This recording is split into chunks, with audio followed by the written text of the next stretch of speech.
他妈妈跟小孩儿小时候是很家小孩儿很懂事，很多元法，都是个别大，看起来让人觉得。Oh my gosh, you are very Professional. yeah. Okay, so yeah, let's start right now. Can we before we start? Can we start to like introduce yourself? Why you come here? Like, are you going to have a team next year? So start from myself.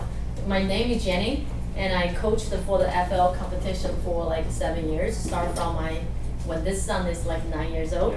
Yeah, then he's already 16. My younger one actually is right now 13. So he did like 7 years FL. My older one did 5 years. So the after I've been done 1 year, 2 year, after 3 years, I start to really love this program. I feel like the kids really get a lot from here. So then start to more and more.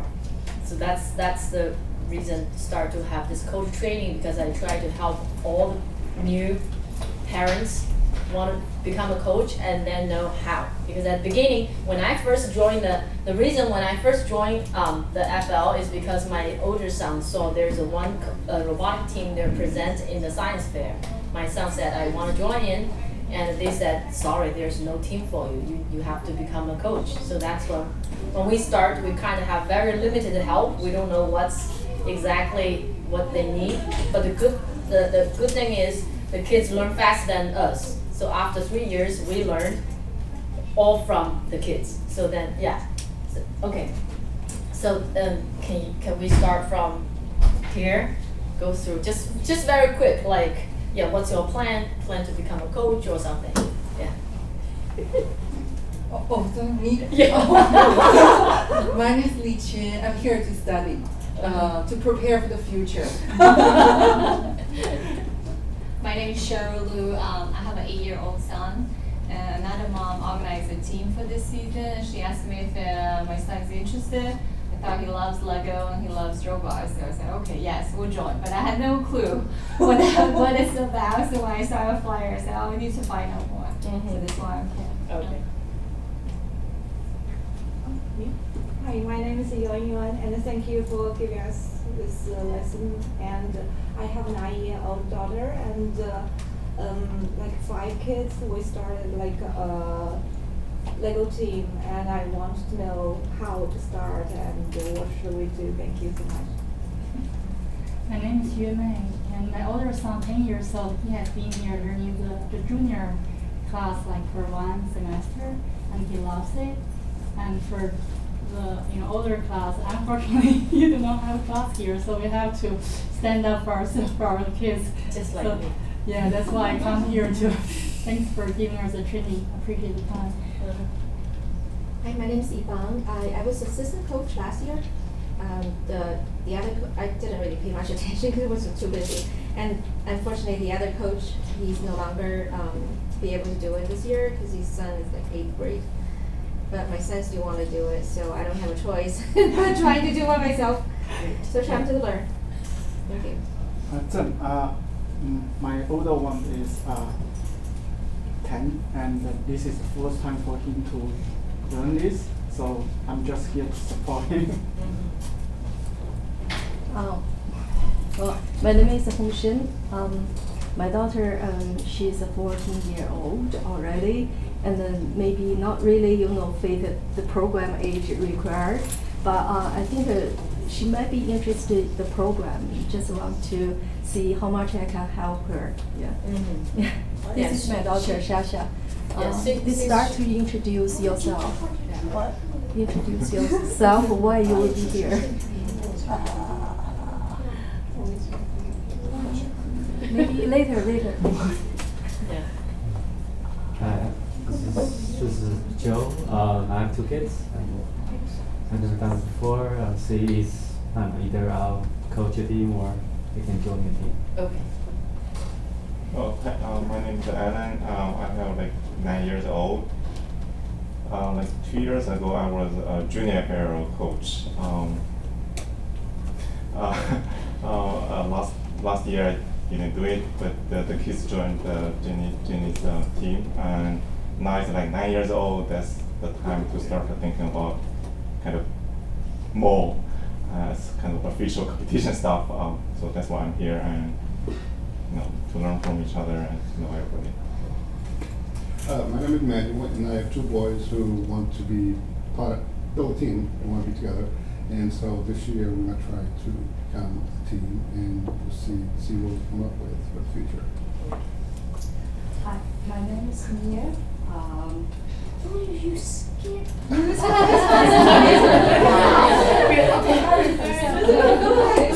can wait. It started already. Yeah, So go ahead. Just finish. Continue. You did already. You're a roommate. And my son now is 9 years old. Last year we were at the science museum to see the science center. Right? To see the when we first have the now FLL, and this year I want to be coach to make one team join this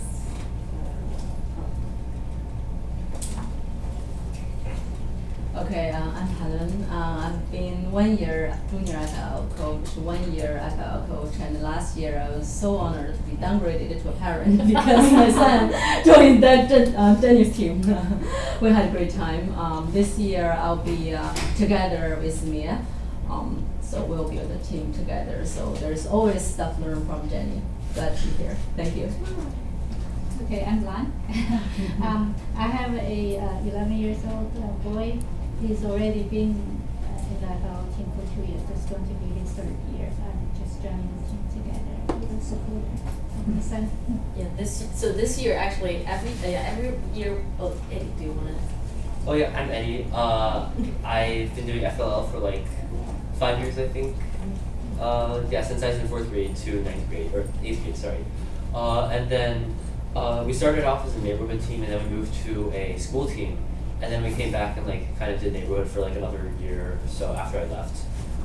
Now I'm in BCA. I'm a rising junior in the Science Academy, and I also do some FRC, which is actually FLL is like 2 levels. So there's an FLL, then FTC, and I'm doing FRC. So this is it's the oldest level of program that FIRST provides. So that's what I'm doing. Yeah.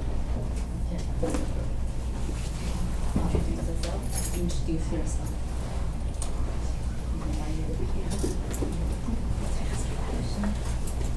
Yeah, just introduce. Yeah, introduce yourself. Yeah. Yeah. My name is Ziki. We are here just to learn to be a coach, I guess, because we are trying to form a team in the coming year. So yeah, we want to try to help our kids as possible as we can, I think. Okay. Introduce 该我 yourself. 了 Yeah, yeah. 中文还是英文？英文。英文。 My name is Han, so I'm here to learn to be a coach. I'm his wife, and Jojo, and we are forming a team with Zhong. Okay. And my name is Tracy. We have a team in Livingston. Okay. And I think I went to your like a small seminar thing last year in the Bergen Chinese School Oh, okay, with okay. Shirong. Okay, okay. Yeah. And I heard you guys forming another team this year. Heard you have a lot of experiences and I want to come to Okay, learn. good, good. Okay, so let's start. Actually, since all. Sit there. Yeah. So yeah, let me just start now. So then, since most of you guys probably already already know some about like the first Lego League. So I'm going to this year. I'm going to quickly go through the first Lego League, then go down to the deeper level. So I have my my team like the last year team member going to show you guys about what we did last year to kind of give you kind of like a hands-on experience about what's the coach do and what expect in the competition in the whole season. Okay, so let's start first. So before we start, we actually really need to understand what is a first. The first is not number first. The first actually, it stands for the For Inspiration and the Recognition of Science and Technology. It's a non-profit organization, and it's funded by Dean Kamen in 1989. Dean Kamen, I don't know if you guys know, he is actually is a big inventor. He actually invented Segway. He invented one kind of like elevator, the wheelchair for those disability. And actually he's really big inventor. And in his mind, like right now, the American like focus on sports a lot. So every kid needs to join the sports team to gain like the leadership, to gain those kind of sportsmanship, like those kind of skills. But some kids, you feel like so, like when they for the mentally and for their have so much strong with science and technology and with very loose body, they kind of don't have a chance to do that. Especially my older son, it's like sports, he cannot really cannot do very well. So then he actually started this kind of non-profit organization to help those kind of kids to shining up in somewhere and then learn the leadership, learn the teamwork outside the sports. So the first actually, it's not just the robots. So when you guys come here, okay, my son interested about robots, so they come here to do the robot competition. Actually, one thing you need to understand, the first is not just the robots, more than robots. Actually, it just use the robot to use something to inspire. The first actually to inspire young people to be science and technology leaders and the inventors. So they use some kind of tool actually to inspire the kids in the future will be the leader, will be the inventor, just like the Dean Kamen. Okay, so the next, inside the first program, actually they give the chance from elementary level to the high school level. So you can see there's a full competition. The first competition is the first Lego League Junior, which some of you guys already experienced. And the next level is first Lego League. It's from 4th grader to 8th grader, basically from 9 years old to 14 years old, which we're going to focus on today. And after they actually graduate from the first Lego League, they can go to 2 routes. One route is the first attack challenge. This is from 7th grader to 12th grader. And the first robotic competition from 9th grader to 12th grader, which my son actually their school in. So the first robotic competition, they actually need a lot of funding and a lot of like more kids. You can have 50, 100 kids, and more funding like $50,000 to start this kind of competition. And for the first tech challenge, it's about like 5,000. It's budget like 5,000, and you also only can have about like a maximum 10 members in the team. And so when Dean Kamen started to do this, actually the first you can see they established the date. The first they start on the FRC. So it's the high school program, the big robot. It's huge, like it's very huge robot. And after that program started, he found out actually a lot of the kids enjoyed and really good program. So then he started to think about, hey, for the young kids, we kind of miss those kind of kids. So then he started 1998 is FL, so for the middle school level. So after that, it's same thing. It's also got very, very successful. So then he go to the 2004, go to the elementary level. And after all the grades covered, then he think about, because FRC needs so much funding and so many kids, and they need basically a gym to start doing this. So then he started to do the FTC, which only need 5,000, only need 10 kids. So that's basically the timeline for that. And go to the next. Then today we're going to talk about first Lego League, the grade from 4th grader to 8th grader. And the age is actually from 9 years old to 14 years old. But actually, like in the United States and Canada is like follow this age, but in Europe they can go to high school. So then it's vary by each country. And the actually on the top part, the 14 they cut very enforce the 14. No more than 14 can join the competition. But for the younger kids, they still not that kind of reinforce that kind of rule so much because it depends on the kids. If they're so advanced, they can join. Yeah. So the next is actually what the first LEGO League team is. So it's actually for the use first LEGO League, we can see it's actually try to build up the tomorrow's inventors, practice imaginative thinking and teamwork. So they use that to practice their teamwork and also the creative skills. So the team actually guided by 2 coaches. It's required 2 coaches per team.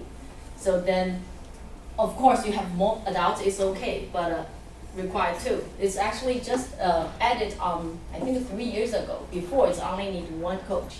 Yeah. Do you change?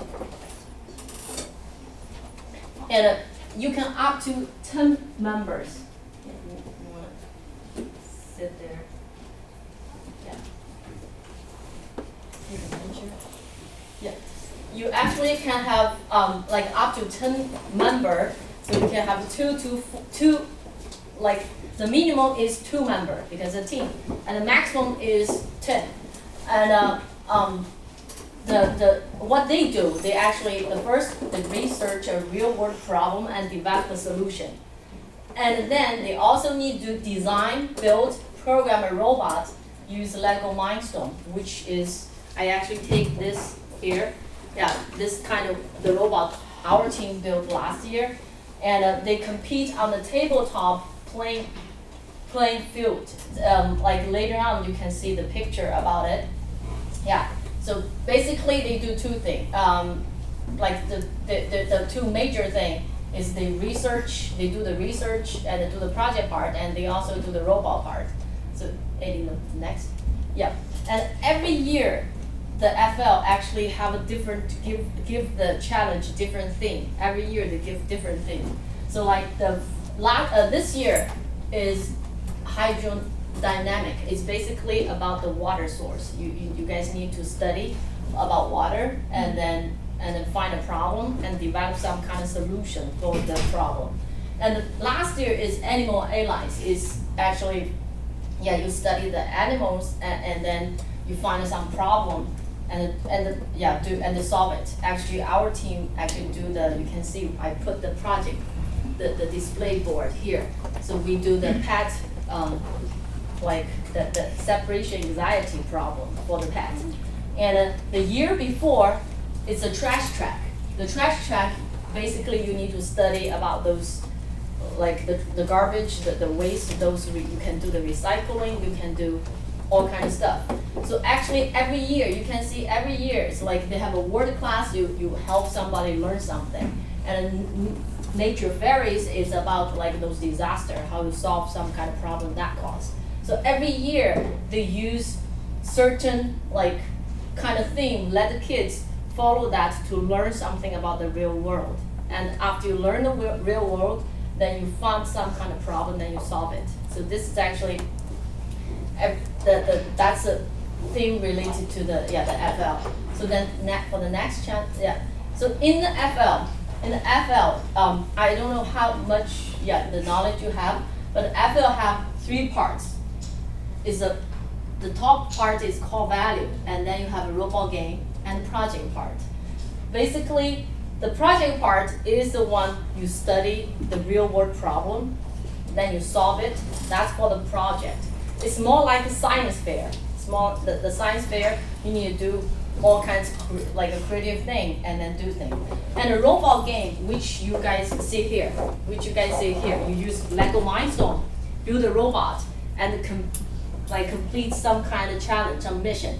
That's robot part. And the top part, which is most important part, and it's not really tangible, but it's very important part. It's core value. The core value is basically the teamwork.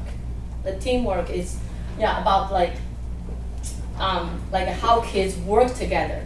So during the competition, you have 3 judge rooms you need to get in.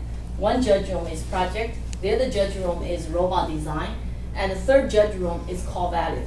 So the core value, basically, they don't need you to really do some like the develop something, but they wanted to see how kids interact with each other, how they build something to solve some problem.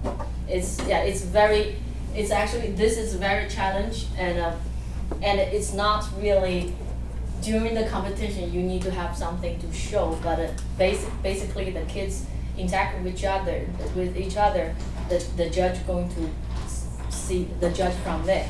Okay, so then today actually, hold on. Yeah, today we actually going to focus on project and the robot game. The reason because those two, you have to deliver something to show in the judge room. So this one is you use that as a technique while you do those things.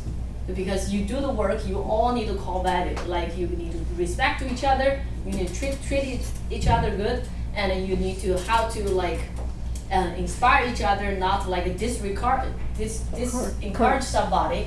All those is in the core value. Basically, the soft skills for those two things. So today we're going to more focus on robot, the project, and the robot game. So then let the coach know. So how they lead the kids get there and what they're going to expect at the end of the competition season. Okay, so the next is FL season calendar.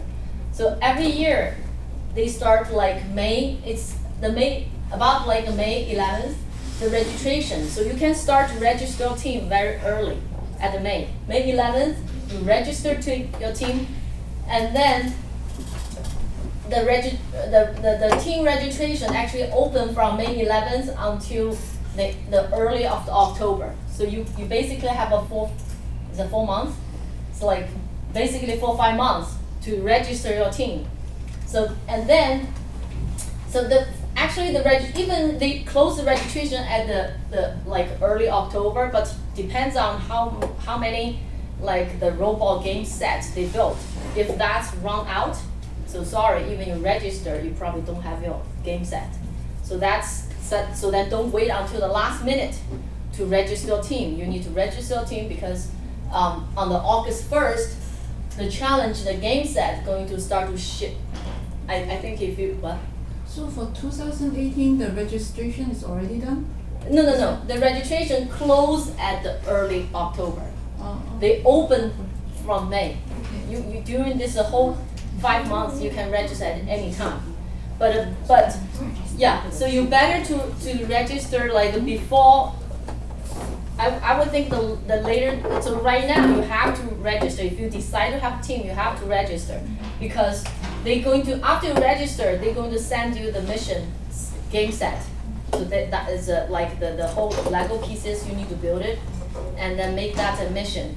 So then that one going to start like August 1st. So when you get it, you need to ask your team member to start to build it. So that then before like you have instruction build it, but you only know the instruction, you don't know what you're going to do with those things. So about like what are you going to do with those things, that challenge has been released on August 29th. So at the August 29th, you're going to go online. So the challenge released at the night, noon. Okay, right now, okay, it's noon. So at that time, you understand. Okay, what's this game set you got? What kind of points you're gonna earn from that day, and also you're gonna release the project detail. So right now you know this whole season about the water, but you don't know what about water. Yeah, maybe you need to like the water contamination or something, or maybe lack of water. So they not really give you what's detail about what problem, what kind of water information you need to, you need to like research. So on the October 29th, they're going to release all the single detail, all the competition detail to you. So wait until that moment. So that registration deadline is for team, right? Not for rooster. No, like, this is not deadline. This is not deadline. The deadline for the registered team is early October. Yeah, early October. But do we need all team members' names by then? You don't need to. You don't need to. That when you register team, you don't need your team member name. you can until the last minute before the competition, you can register all your team member. The actual mission that you, not the research project, but the actual challenge, is that also, do they tell you ahead of time what you need to do? They released everything on August 29th. Okay. Yeah, right now they released the building instruction. Mhm. So when you got August 1st, when they shipped it out, then you will have instruction online. So you're going to follow that instruction and you build it, but you don't know what to do with that. You can guess it, somebody start to guess it, maybe that will do, but you not really exactly know what you're gonna do. So all the challenge detail, released on August 29th. So after I registered, like I pay the registration fee, right? I don't need to pay extra to get a site. So You need to pay. I do need to pay. $75. Okay. Yeah, you still So need to there's pay. another place I can. I will show. I will tell you.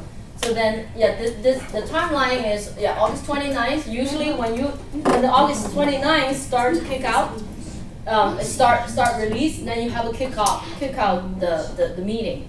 So then kickoff meeting going to go through all those challenge with your team.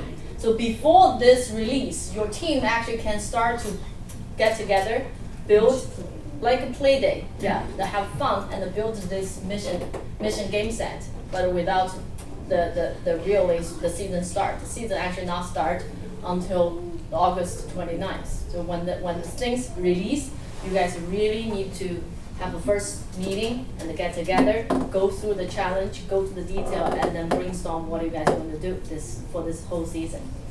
And then the competition you have actually about in New Jersey. Every state is actually different. New Jersey is about at November, the week before Thanksgiving. Our regional competition is the week before Thanksgiving weekend, and 2 weeks later will be the state competition. You need to you get to the regional competition. That's actually called a qualifying event. So if you each depends on how each region have different spot can go to the state competition. Like usually in Bergen, like 2014 or 2016, you got a 6 slot. You can have a 6 team can go to the state, and the whole state, I think in whole New Jersey is about less than 400 teams, and only 64 teams can go to state. So it's really the first Lego week is really competitive because 400 team, only 64 team can go to state, and only 1 team can go to world, 1 team go to national. So it's even you a top 10 or top something. So focus on FL, focus on you gain the skills, gain the capability for your kids, not the competition because it's really competitive in the FL. And then not finished that yet. So then the New Jersey is in November. Some New York is about March. So depends on each state. So how long you can work on your FL competition. And then April is the world competition. So we call it World Festival because it's kind of like celebration to showcase for this. It's you compete there, but it's really celebrate because you achieve so much in this competition. Okay, so the next is the cost. The cost. So for each team, the first when you register your team, you need to pay for $225 for the registration fee. So the first you need to register in the first Lego Inspire, the first inspire.org. You need to register your account, and then you need to invite another coach to also register their own account, and then you need to do the background screening check. So you need to, it's basically about 1 or 2 days. 2 days you pass the background check, pay about $11 or $6 something. It's very cheap for the background screening. And after you done the payment, after you done the screening, then you can register your team. when you register team, you need to pay 225. After you pay that money, then there will be, I think there's a one button to like purchase your equipment, your something will pop up. That button will available, so that you need to click that. That's going to direct you to education.lego.com. Yeah, that's direct you to the Lego education site. So then from there, you need to choose robot game set, which is, see, take a look, this is the picture, and have some Lego on there, which team going to follow the instruction, build it. So this is total cost $75. And then inside the, and then there's some, you need to buy some Lego robot set, the Mindstorm set.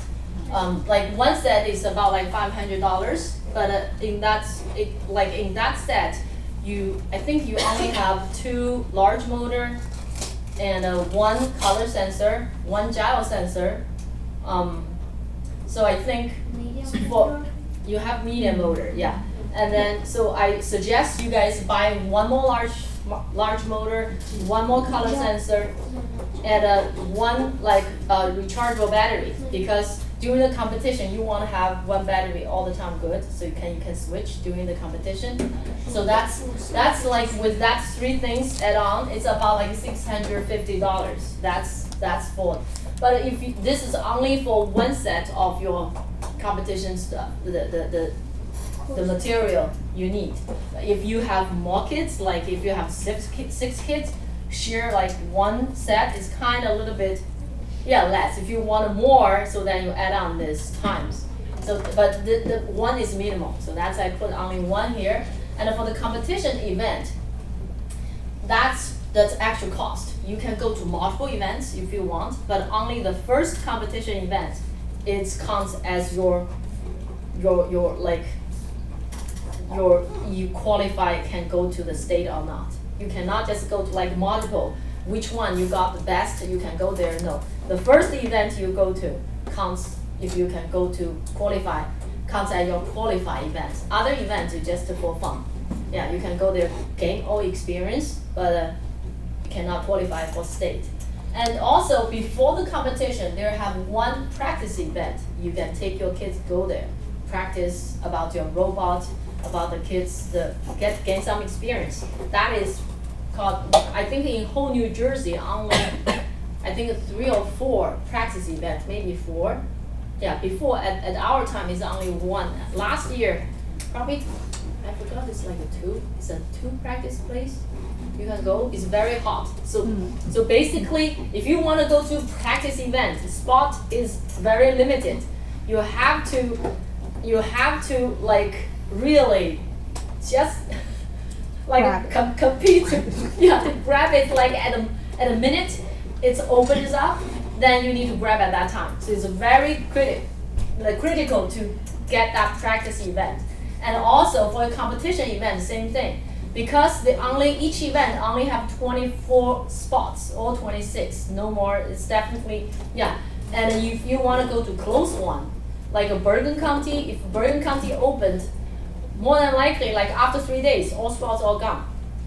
So then if you really wanted to get that to the Bergen, you need to, you will get email to remind you, say, okay, the event is going to open for your the register, yes. So then at that time, you really need to, 12 o'clock at noon, you wait there, right on the, because last year is like crazy. I think after like 3 hours, all gone. Yeah, last year is really crazy. So then be sure to get on that open time, wait on that to register. So what if we are unable to register for any competition event? You can go to, they all the time, they definitely have competition event available for you, but you probably just need to drive 1.5 hours down to south. Okay, you definitely can find one. It's just far away. Yeah, so that if you want to go to close one, you have to really, and there, I think there's some event is for like rookie team. What rookie team is a new team for this year. The new team we call the rookie team. There's some event is have a lot of rookie team there. So you can go to, if your rookie team you could prefer go there to, because all the level is kind of a little bit lower, so then it's probably good chance for you to get more award. Okay, so that's a little bit, really the coach need to really on top of this.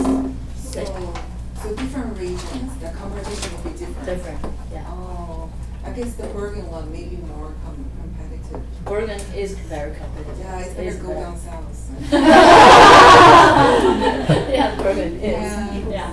Okay. So then after those, you need to build the game table. Use the wood. You can go to Home Depot, buy the wood, and then make it.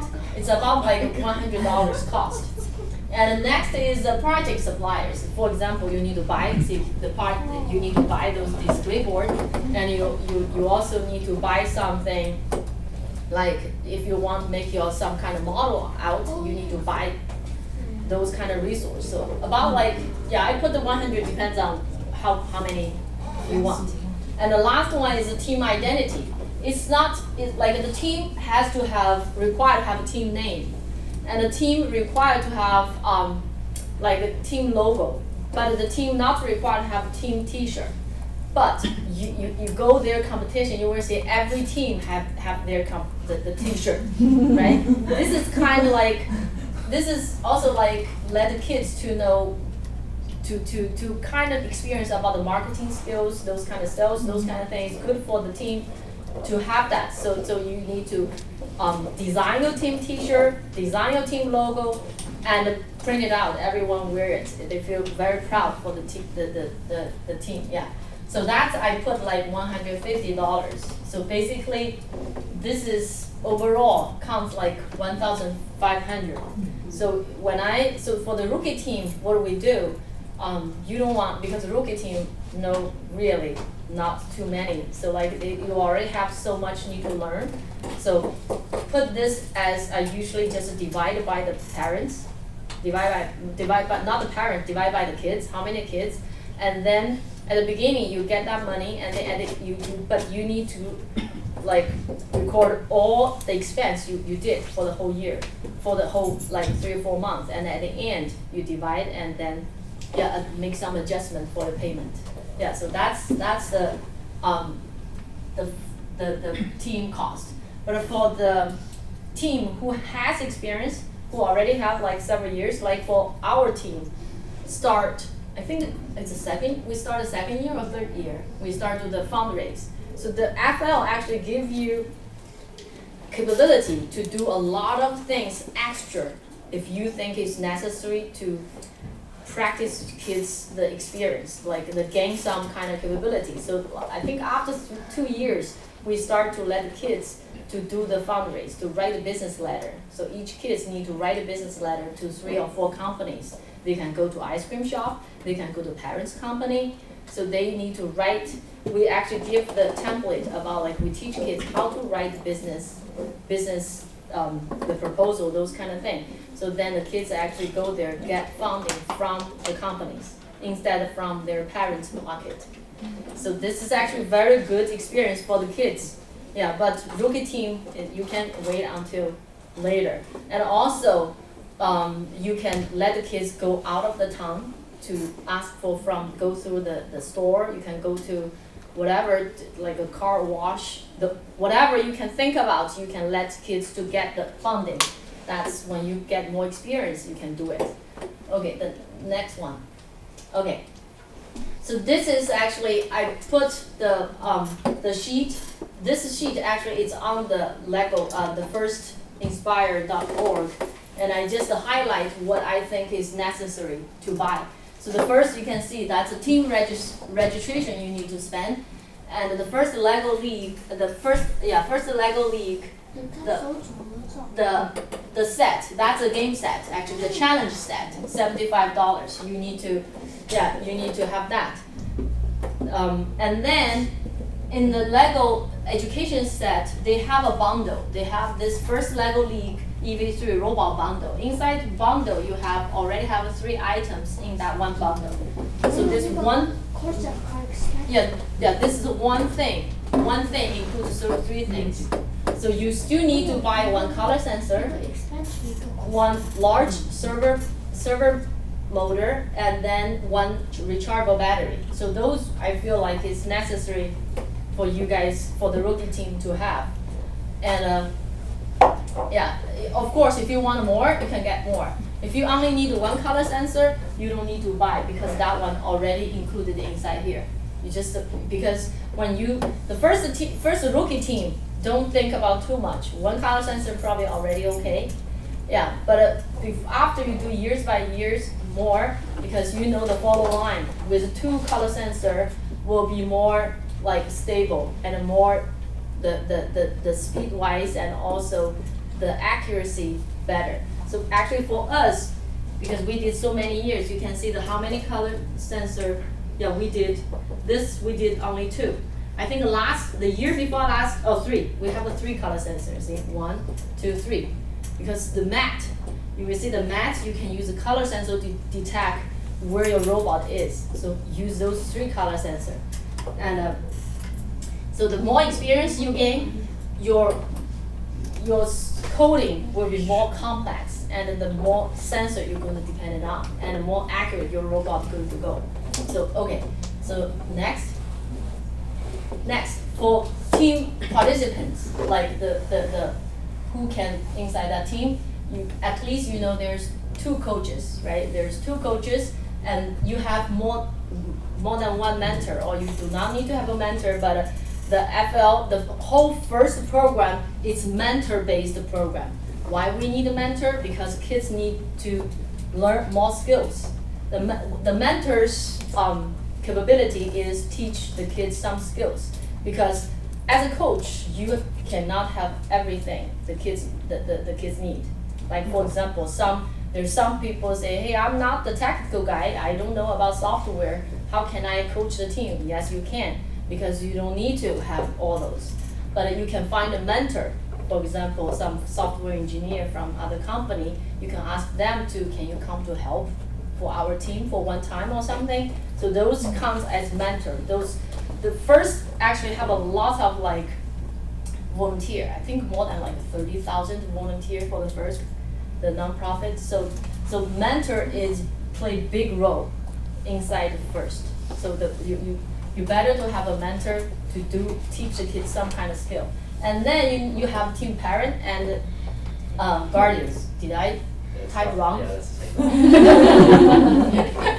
Okay. So next you have a team member. You can have 2 to 10 kids, but suggestion is about like 6 kids is good. Yeah, 10 kids is kind of a little bit overwhelming. You know, more kids kind of. Yeah, but it's okay to manageable. It's manageable, but like especially for the rookie team, like 6 will be good enough. Yeah, it's good for you can manage it. Okay, so the next.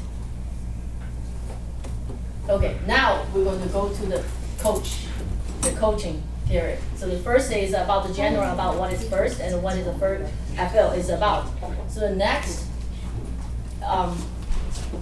So the first, I wanted to first talk about what the coach responsibility, because there's a lot of people, before they start become a coach, they kind of like hesitate.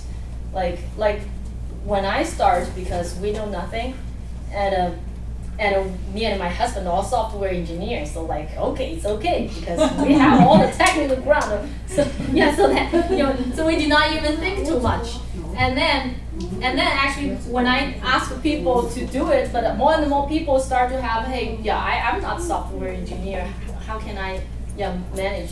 But we do have some coach, not the software engineer. So I want you guys to first understand what is a coach responsibility. The first, of course, the team needs coach guidance. Yeah, the coach is not really do things for the kids. Inside FL, the coach manual, and also inside FL, the guideline all the time say the work is student do the work. The team member do the work, not the parents, not the coach do. So the coach only do the guidance. So for example, the kids like, hey, let's start to talk about like what kind of problem we're gonna focus on.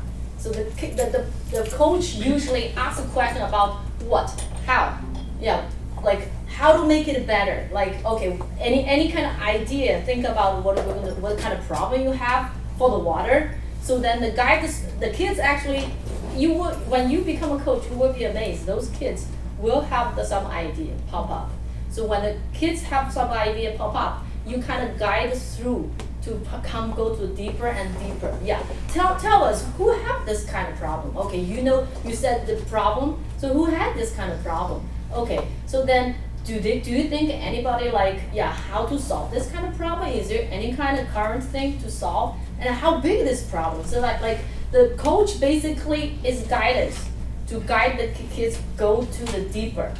Yeah, it's not really do things, but so the first is guidance. So same thing, like when the kids start to build a robot, at the beginning they probably don't know like some kids, if they already build some, they can start. But the coach do not do for them. They need to say, oh, okay, is this one word?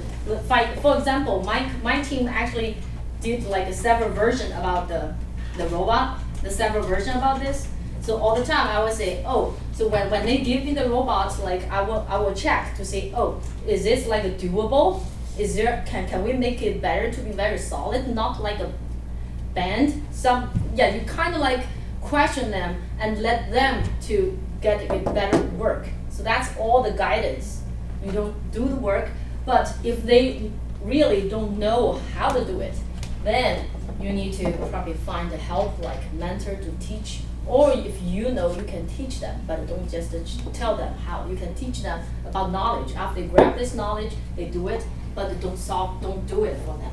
Okay, so another thing is time management. Remember, the coach need to follow all the timeline. They need to remember they need to register their team. They need to remember they do the purchase about those kind of thing and follow all the events start. So they need to do all those kind of things. And the same thing, like from whole competition is in the New Jersey about 3 months. So you kind of like need to track this time. Okay, week 1 to week 10, are we follow if not follow, how can we adjust? So you kind of have this idea. Of course, you want the kids also follow that, but you also need to have in your heart and then remind them, are we on the track? Yeah, those kind of things. The time management is also the coach need to do. You have a sample agenda that you can share with us? Like week 1, what we do, week 2, week 3? We have that. We have some. Also, the first website also have. Yeah, the kind of sample.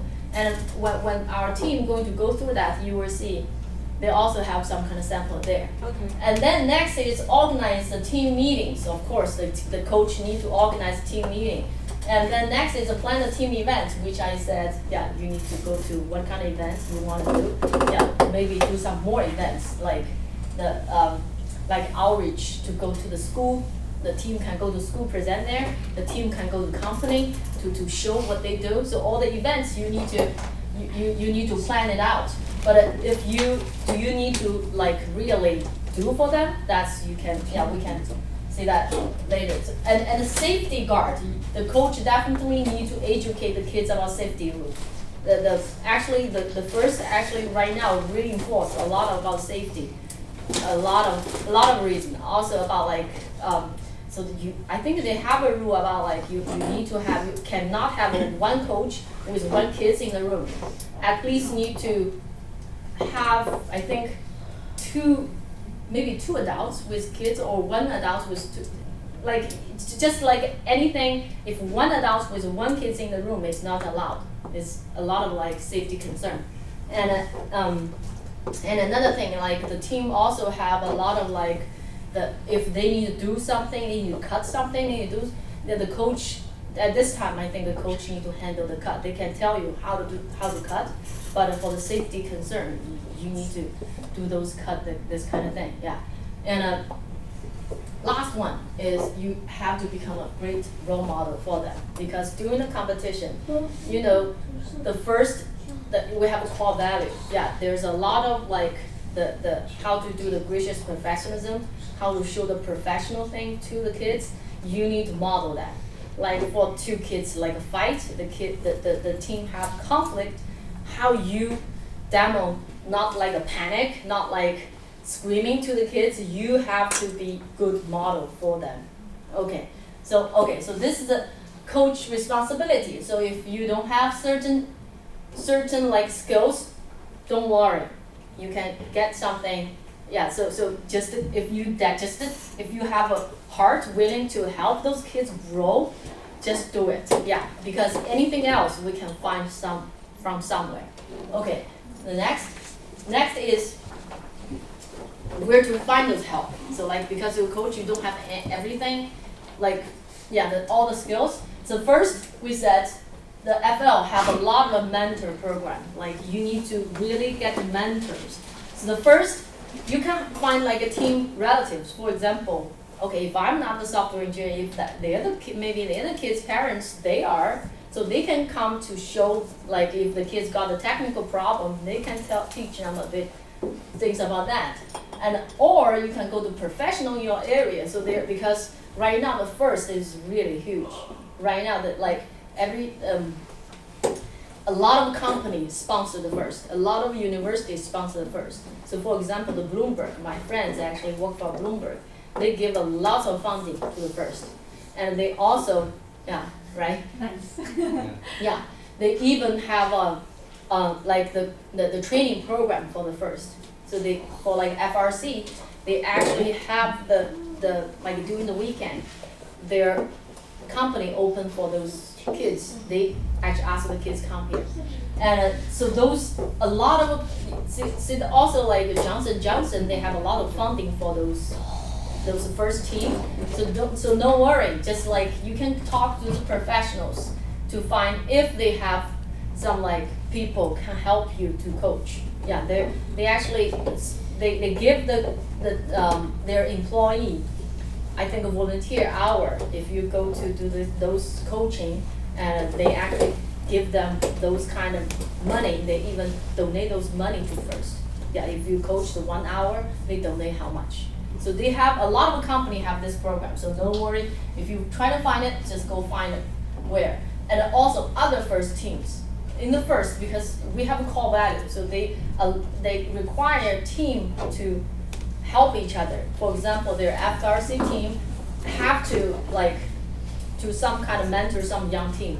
Yeah, they have like, doesn't matter which level, it's maybe higher level or same level. Like for example, what I did here, just because I learned from first, everything. Yes, so I just feel like join the first. The good thing is not only your kids grow, it's also you grow.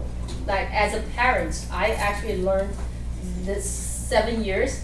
The reason I can stand here talk to you guys all because I do the first program.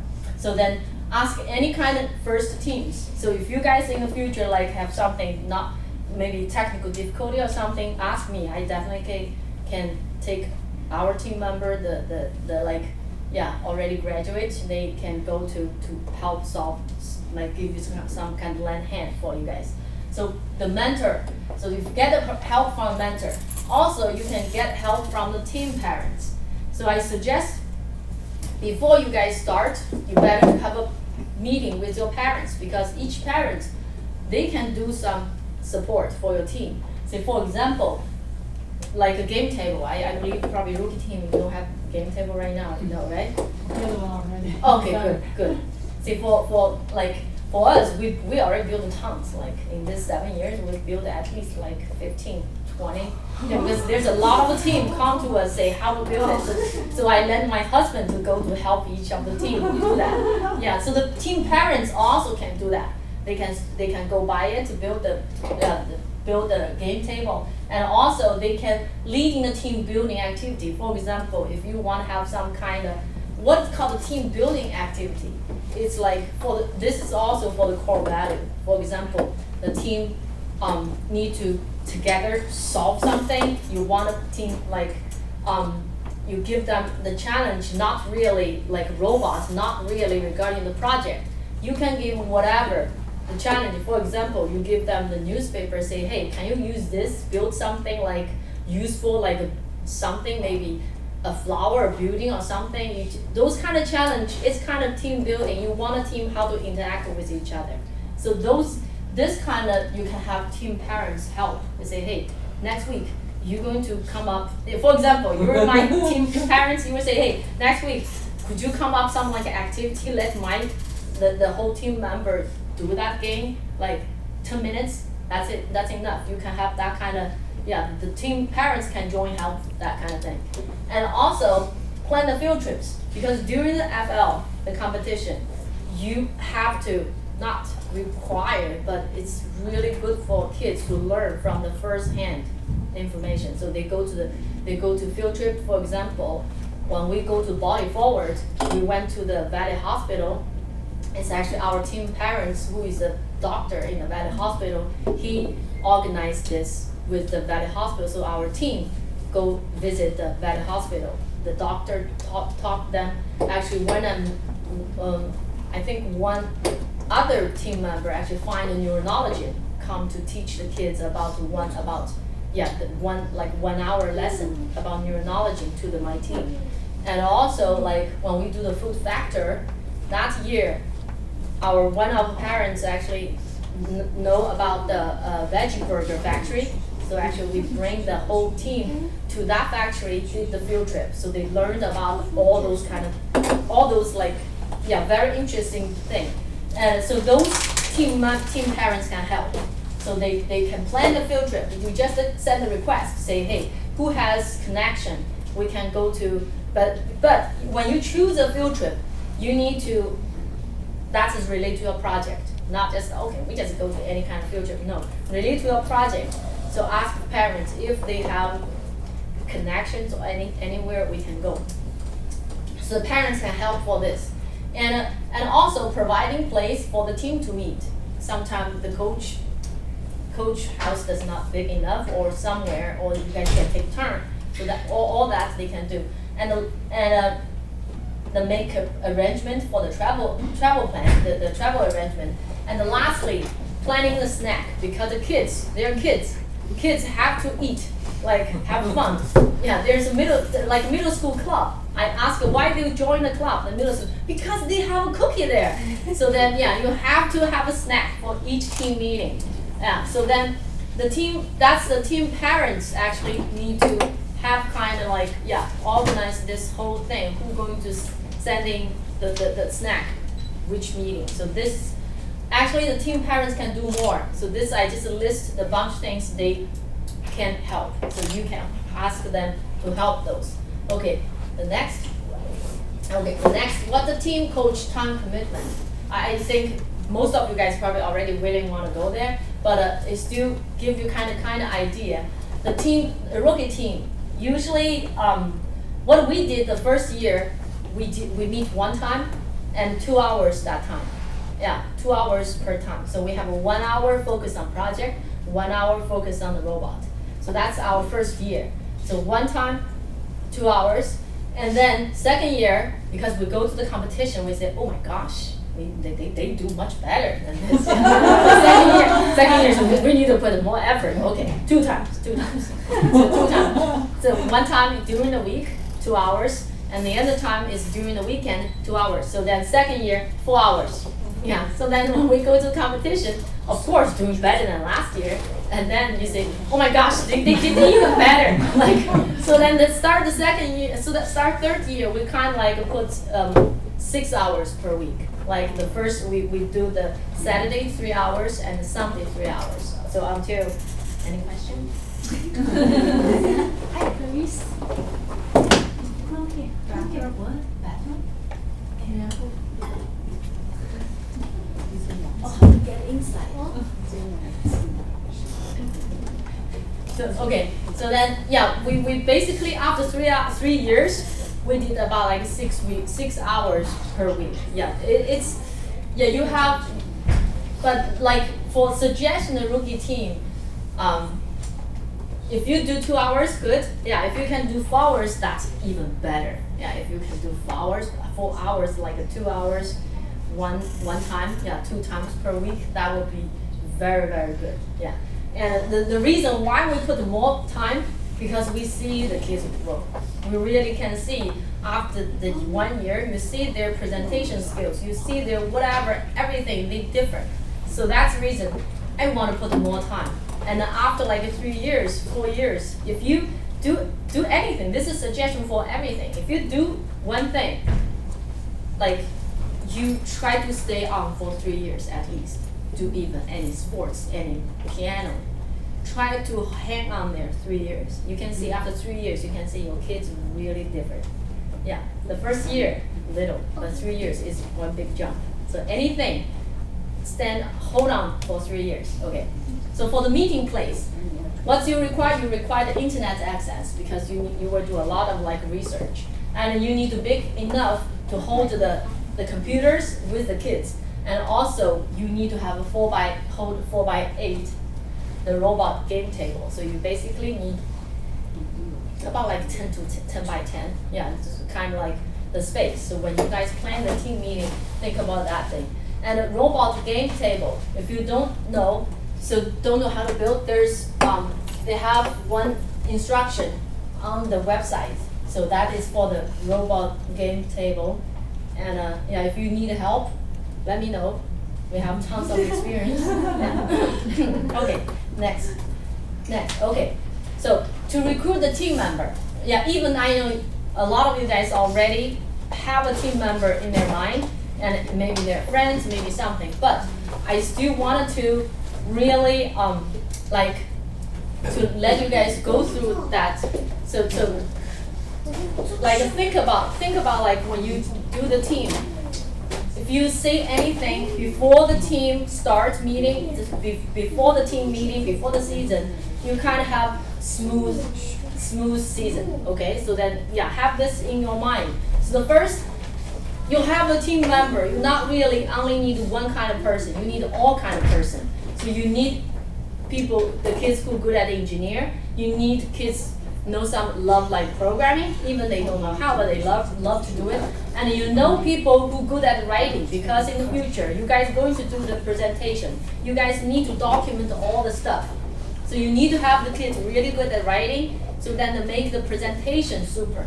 And you also need artistic design. So for example, you see when you do the poster board, really you want more and more. So for us, not that kind of artistic, but if you have really arts good, the kids really good at arts, they will build this very quickly, easy. And also you need public speaking, because the kids really going to present a lot. Depends on what you're going to guide your kids. If you guide your kids to do a lot of outreach, and also you need to present in the judge room, so it's really need public speaking skills. And it's actually, if they don't worry. This is going to build up your kids' public speaking skills very much from this program. And also the kids need to researching a lot of things. So then remember, the kids not, you want to, so some kids like, oh, this is a lot of like the boys kind of program. Actually not.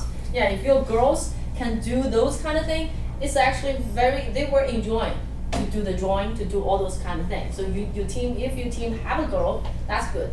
And one tip, if you have an all girls team, actually easy way to word. The girl, because really good at talking, good at like presenting. The girls definitely help in your team. Okay? Yeah. And they're cute, right? When they go stand in front of the judge, they smile. Everyone, really, the girl really good for the team.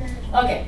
Another thing is, and then, the recruiting process. So now you know what kind of team member you need, and you need to understand what about recruiting process. Try to make it a little bit formal, okay? So even we say, okay, you want to join, your kids not going to join. Even you have like on the line, say you're probably going to, but because the first Lego League have a lot of competition, and you want the kids really they mentally will be ready for your competition. So you want them to go through. If you have a formal recruiting process, they know, oh, you guys not a joke. They come here not just for fun. it's of course we need to have fun, but it's not just for fun. They have a lot of work need to do. So you want to prepare the kids really mentally ready. So I feel like the application, the process is really good for them. For example, the first they need to fill out the application form. This is too small, you cannot see. But yeah, if you need, I can give you some kind of sample application form. Basically, the name and then what their experience and then some kind of this kind of essay, and this is like what the skills they have. So basically those kind of things, what they think they're good at. So they choose what they have, and then they put they need to give the essay. You want to sit? They have a and then if you want ask the kids to write the essay why you want to join the team and what do you think you can help the team for. This is actually good. First, another chance. Let them to write another article, right? Essay, right? It's very good. Yeah, a good chance. Say, hey, you have to write this, and then and then you can see how serious the kids go, like how serious the kids want to join the team. Yeah, so this is the one thing you can identify really who wants to join or who being pushed by the parents. So that's a difference. And another thing is interview. If you do not need to do all, but if you can have interview, so basically you interview the kids as a coach, and first you as a coach, the kids start to, oh my gosh, I got interviewed by the coach. It's kind of like you become really authority and also a good experience for the kids to do the interview. So it's suggest you guys do not need to have, but it's really make kids to make serious about it. And last thing, try out, because I know some really good team. If your goal is go to the world, if your goal is become like the certain team, you need to have tryout, because you want to see if that kid really can be good in the team. You need to have tryout. Yeah, depends on your goal of your team. So that's the thing. Okay, next. So if your kid does not do well, you would kick him or her out? For some team, if the team really driven something, yes, they will. Because you don't want kids come in some kids really going to distract all the team members. So those kids, you need to give the warning. I feel like you do need to have this rule to let kids know this is serious. Even we have fun, but for a certain time, you do need to focus on work. Yeah, but not usually. Like you want to also be accepting and make it a friendly environment. I think it's rookie team, and you have a lot of trouble managing them, and eventually the team won't be there anymore. But it kind of you will see the rookie team also the goal were low, so we're not that kind of. It depends on when you go every year, your goal differently and your requirement differently. So that is just like I let you guys know this, so then in the future you guys probably say, oh yeah, maybe this is when we become more formal, the kids more pay attention. Also the parents, the same thing. If you do this, you also need to talk to parents, say, hey, this is because if everyone put this one at the lowest priority, so you very hard to get your team meeting. Yeah, because everyone need to commit to it. Do parents also join the team meeting? No, but the parents need to clear the time slot up for the kids, right? If you put this as your lowest priority, if you're not serious to that, the parents not serious to that, then it's very hard to organize the team meeting. The kids cannot come back. So in my team, I have the rule. I said if you have 2 times not come, then you cannot join the team anymore. So I have this rule. So then give the rule at the beginning of the team start. So that's the reason the first team meeting is very important. There's a lot of rule you need to set. Yeah, without rule, the team will not be it's still okay, but if you have a rule, it's more smooth in your competition season. Yeah. So do you reform a new team every year, or you carry over the members? Mine is reform, Okay. because the thing is, so I cannot go to the world. The thing is, we go to the school for 3 years, so every year the school need to go through this application. I see. The application, then we start, so kind of every year we have we have like a lot of new team member. Yeah. So then yeah. So every year, like the buying those the core set, you just buy a new set every year. You don't just. Yeah, that's right. That's right. For us, our first year only one set. Now we feel like not good.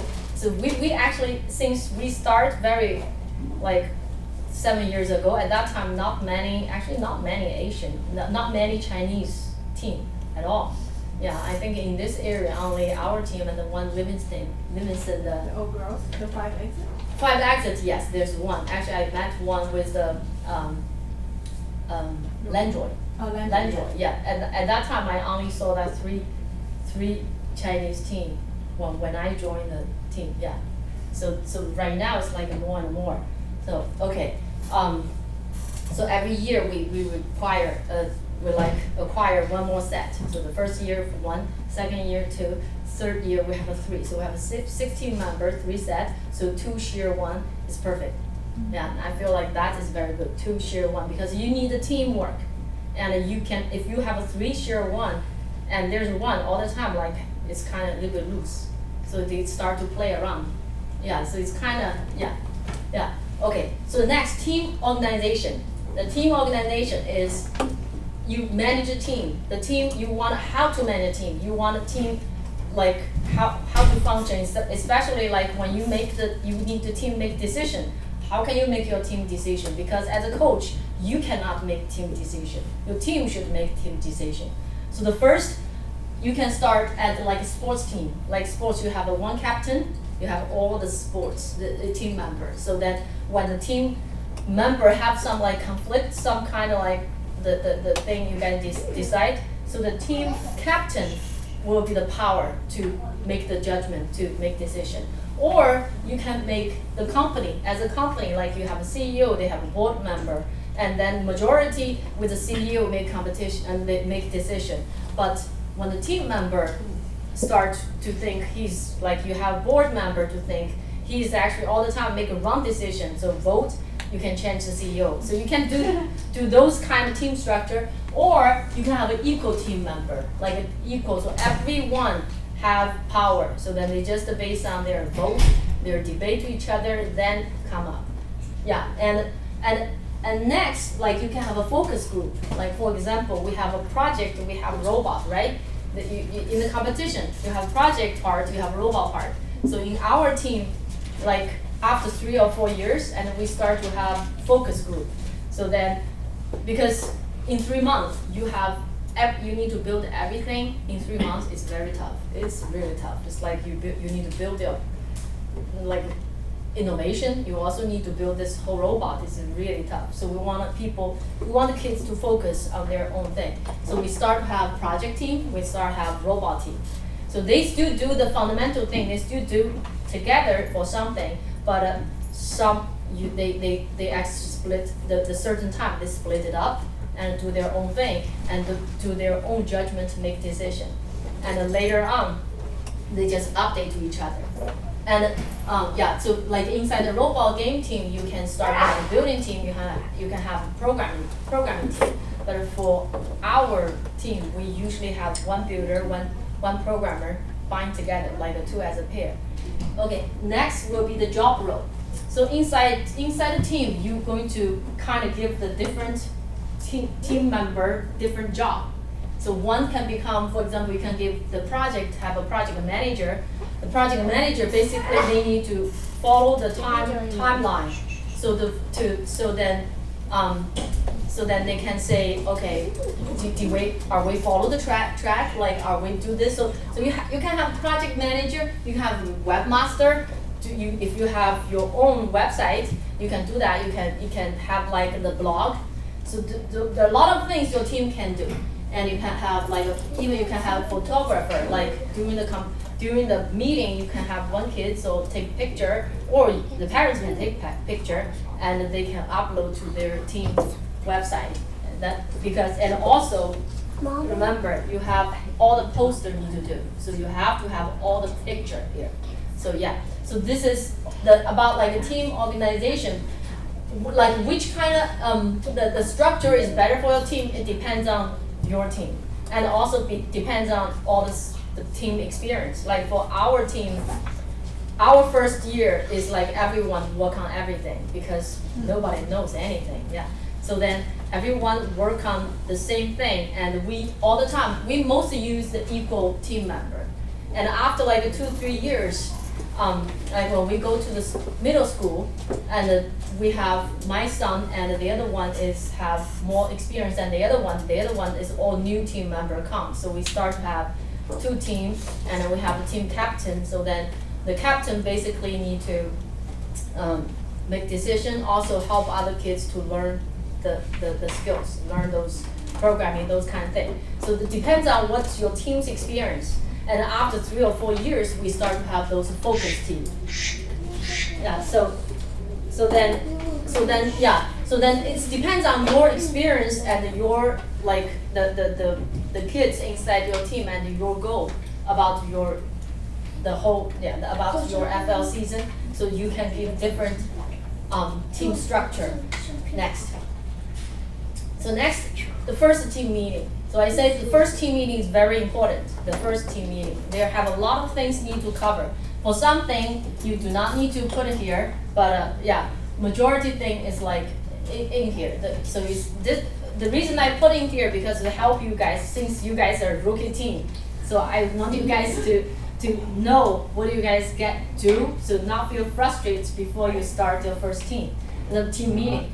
So the team meeting, of course, you need to introduce your coach, introduce your team member, right? So one thing I usually do is like I let the team member interview each other, like have a 2 pair interview each other.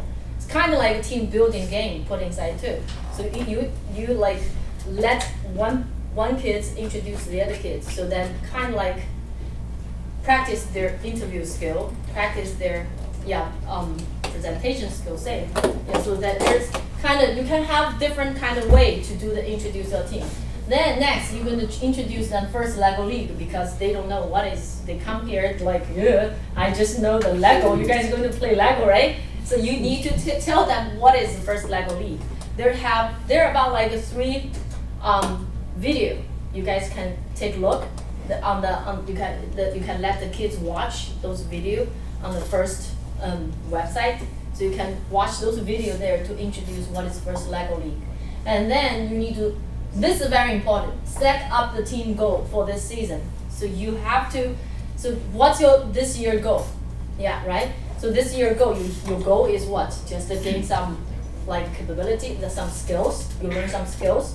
What's your goal? If your goal is like, okay, we want to go to the world, we need to go to the world, then you really need to have a serious team member. So those unserious, you can not. Yeah, so those, and also the team member, their skills, yeah. So depends on, you really need to set up your team goal at the first day of the, because every single meeting, you can start to remind them, hey, our goal is this. Are we reaching out to our goal yet, right? So those kind of, so for some, like, there's one tip from one, I think is one veteran team. They have one tip, say, every team meeting, they let the kids present their project and their robot. So from the first 5 minutes, they try to understand, we actually have far away from the end of the project. So they start to know they have a lot need to do. So every first 5 minutes, they try to use that to practice their presentation skill. Also let them, the kids, to view. They cannot play. They need to do the work because they have a far away. So that that kind of tips, you guys probably can learn from that. And the first it's very important to set up the team goal. Okay. So the next is go through the team job, not that. That goes to the team role, the responsibility inside the role. So each kid's going to say they can vote for, like, they can say, I want to become what, I want to become what. If they have some like argument, then they need to decide how to decide who will become what. So that's, you need to sign the role, and then you need to go through your team rules. The team rule, make sure they understand that and sign it. Give the paper to say, hey, there's a several rules. There's a usually I have several rules. Like the first, the safety rule. You cannot throw the Lego piece everywhere. The kids is kids. When they get in, they won't throw it. Okay? Yeah, they were. Yeah, whatever thing they're going to throw, let them sign. Yeah, you cannot throw the Lego piece. And second, not all the time on the phone. Okay? So you text. You only can use that phone to communicate with your parents for the pickup or something. But do not play on the phone. I have a phone rule. And I also have, okay, late. How many times you can late for my team meeting? 3 times late is okay. 2 times out, like don't come for my team meeting is okay. This is the maximum, okay? You have to make this priority. So you have those rules on your team sheet. So then the kids sign it, let kids sign it, and let the parents know about it. So then you will have a smooth season. Or else, before the competition, you will very hard to find team together to practice, okay? With that, much better. Okay, so the next, you need to create your team FL season calendar because you only have 10 weeks. So 10 weeks, you need to say, okay, for example, the project. The first 2 weeks, we need to nail down the problem, okay? The second 2 weeks, we need to do the research about to understand what's this problem, like how wide it, how big impact it is. And the third 2 weeks, we need to look at the current solution and brainstorm our solution. So that's a 2 weeks gone. And the fourth 2 weeks, we need to develop all this. If you want to develop a prototype, you have to use that time to develop it and also develop your presentation skill or maybe script. Yeah. So then in the last 2 weeks, all the time practice. So that's what. So the kids can learn about programming within the 2 weeks? No, the kids, the programming, that's a robot. The robot actually, you don't want the kids definitely cannot know everything in that 10 weeks. Yeah, so some kids is really powerful, strong with programming. That kids, majority actually handle a lot of programming. Yeah, other kids, you can use after season to teach them everything, but during the competition, I say it's really, time is very limited. They can pick up some, but not all. Yeah, usually the strong kids, actually, they learn a lot by themselves at home to tackle on the task. And then later on, off season, you can say, okay, let's start to build up our skills. That's you can, yeah, but during the competition, if you want to use competition, so depends on your goal. So everything depends on your goal. If your goal is we just want to learn these skills as your goal, yes, you can use that whole thing as teaching. Yeah. But if your goal is I have to go to the world, and then the stronger, yeah, it's different. Depends on your goal. Okay. So the next, so the FL season calendar, you develop that. What? One more question about the season. So our rookie teams, if it's just 10 weeks, it's probably a little bit too little for the kids. Mm-hmm. So you said that New Jersey's, the tournament is in November. Can we go to out-of-state tournament that's later? I think you can, right? You You can. can. They're all around the same time. They're all around November. So you said New York is like New York is late. March, You can go. right? I think Yeah, you can. Okay. You can, but you only go to one. Yeah. The only one content. I see. I'm not quite sure, like, because every year they change the rule. Every year they change the rule. Like, I think when the Landroid time, at that time is you can go to multiple state. Any place you can qualify, you qualify. Okay. And then I think this been cancelled. I think 6, 7 years ago they start to don't let them people do that. I think Only just- once. Yeah, just shoot them an email. They're usually very responsive. So. Yeah. So then then try every year you need to study the rule. Yeah. And I have one more question. In our team, we have like a different age. Like the kids, if they are not like 9-year-old yet, can they also participate in the competition? Yeah, I think for the younger age, it's not that kind of restrict. They not restrict that much. But you cannot be older than. You cannot be older than that. Okay. Yeah. I think for younger, it's kind of okay, but you still need to. Yeah, when you register, you're gonna pop up. You're gonna see that. Yeah. Oh, really? Yeah, each kids need to register. yeah, you okay. can register at any time. Yeah, okay. But for the next is you need to, yeah, you of course you need to discuss your meeting time. You need to say what time and what location. If you already have that, you do not need to do that. So it's not required.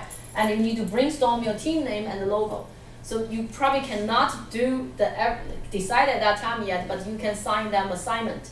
Actually, during the competition, I have a lot of assignment. Yeah, you need to do. So you can sign them, say everyone next week, bring your team name, bring your team logo, come here. We can see which one we're gonna choose, which one is better. And then, yeah, to build the robot game mission, the game set, which we ordered like $75, you can put on before the first team meeting as a play day together, or you can start to, yeah, at the meeting. And then the brainstorm this year's challenge, yeah, this also, those two not like required because depends on your team. And leave the contact and the contact info and the snack schedule. All those are not really required, but it's a kind of reminder for you guys. You guys need to do those. Okay, what next?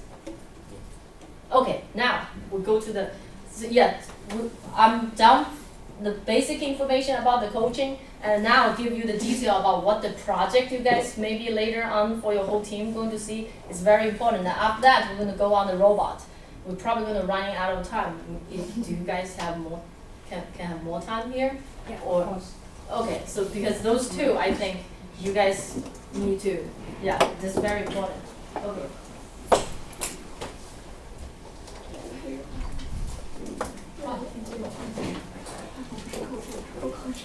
So the project, I let my team handle this project.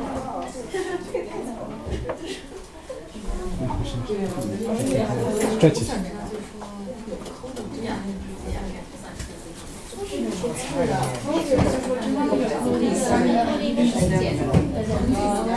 So basically, you guys are going to see this as an example. So what's really do? Yeah.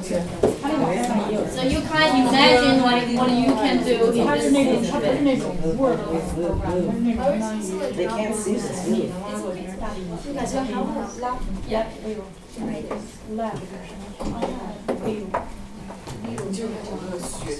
Let's start. Okay, so hello, my name is Anthony Lee. I've been in FLL in various teams for 7 years. Right now I'm going to 8th grade and I'm 13 years old. Hello, my name is Ryan Hayashi. I've had 2 years of FLL experience. I'm going to 7th grade this year and I'm 11 years old. My name is Marvin Mao. I've been at FLL for 2 years. I'm going into 6th grade next year and I'm 10. Alright, so we're here to talk about the project. So you may have heard about the project as where teams find a real world problem and then solve it with an innovative solution. Well, I mean, that leaves a lot of questions asked. Like, what is a real world problem? What is an innovative solution? How are the stuff, it's very ambiguous. Because what's stopping a team member from saying, okay, here's our real world problem. Kids can't go anywhere without their parents' permission. And here's our innovative solution. Convince all parents to buy their kids a car. What? The problem's real world? And the solution is innovative. I mean, no parent has tried this before. And it has its own convenient domain name, carstokids.club. So buy me that car already, Mom. Buy me that car. Obviously, this is just wrong. It's just wrong. So instead of saying what the project is, trying to describe it to you, what I'm going to do is I'm going to show you what to expect at each stage of the project, from the kickoff to the competition itself. Keep in mind that we only have 10 weeks from when the season starts to when it ends and when the competitions start to happen. So you'll have to remember to pace yourself. In order to give you some tips about how to do so, I am going to be having I'll have a little circle in the corner of every slide that will show you what week you should be expecting to do whatever we're showing on. So, are we ready to get started? Yes. All right, first off, we have the kickoff. So every year in late August, every year in late August, FLL releases a 30-page PDF document about the FLL challenge itself. And each document, as you can see, is based on that year's theme. So this year they're going to release a hydrodynamics challenge, I think on August 29th, if I'm correct. And each challenge contains 4 parts. The first part is about the project, the rest are about the robot game. We're going to be focusing on the first part in this presentation. And one thing that's important to note, you have to read the current challenge, even if you've done FLL before. To show you why, I'm going to put up 2 challenges here, the 2014 challenge and the 2015 challenge. They're outdated, but they demonstrate it clearly. Can you find the difference in these challenges? Not really. No problem. Yes. Question. Exactly. She knows her stuff here. So notice how in the 2014 challenge they said find a question, and in the 2015 challenge they said find a problem. So you need to watch out for subtle differences like that, because they can make or break your team, whether your team's rankings. And who knows what this year's challenge is going to be like. They haven't released any teasers. We only know the theme, and we only know that there's going to be a project and a robot game. Alright, so now I'll let Ryan talk about what happens next, the problem. So here's the problem. For the problem, you'll need to find a real-world problem that contains these things. The problem should be widespread, which means it shouldn't just affect you, but should affect a lot more people. It should be realistically and legally solvable, and it also should relate to the year's theme. So how do you choose a problem? The way you would choose a problem is let each team member come up with a problem and do research on it. The next time you meet, you should let your team members show their potential problems and their research, and then after that, let the team members vote on what problem they want to choose. Your job as the coach is to give your team members guidance as they go through the process of finding the problem they want to choose. Also, keep in mind that the team members come up with the problems and not you. So, I'll let Marvin go over our problem. So, in the beginning, everybody thought of a problem, and then the next week they all shared their problem, and then we voted. In the beginning, we actually voted to do roadkill as a problem. However, in 1 or 2 weeks, we realized that that wasn't feasible, so they changed our problem. So here are some facts related to our problem. We live in a busy world, and the average person spends 9 weeks at work each day. 9 hours. 9 hours at work each day. So what do our pets do when we're not at home? Well, this is what they do. They destroy things, they run away, and they sit alone and not do anything. This is called separation anxiety. Okay, now that you've chosen a problem, it's time to research about that problem. Now, when you hear the word research, you're probably thinking of 2 questions. What do we research, and where do we research from? What are our resources that we can use? First, I'll be talking about what to research for. So the first thing you should research for is whether you should revise your problem or not. Like Marvin said, in the beginning, we chose the problem of roadkill. However, later, once we did enough research, we realized that we should change a problem to separation anxiety. The next thing you should research for is statistics. So exact numbers that show how big your problem is and show its impact. Additionally, you need to research to see exactly how wide the problem is, so how many people it affects. And you need to seek a deep understanding of the problem. You need to know the underlying causes and mechanisms behind the problem so that you can solve it. Because if you don't know what's happening behind a problem, chances are you're not going to be able to solve it. And finally, you need to research for current solutions. Ryan will talk about that later. Now, where do you research from? What are the sources you can use? You can use any source you want, from printed material to field trips, and even more that aren't on this list. Now, if you want to maximize the number of points you get on the FLL project rubric, you should have at least 4 different types of sources. Now, what are those sources? Let's take a look. First, there's printed material. So anything you can get at your local library, such as books, magazines, newspapers, and more. The good thing about these are that they're accessible and they're reliable, but the problem is that they're not comprehensive. They don't cover everything you need to know about a problem. If you do want to learn everything you need to know, if you want to know about a problem, good luck carrying 100 books home at once.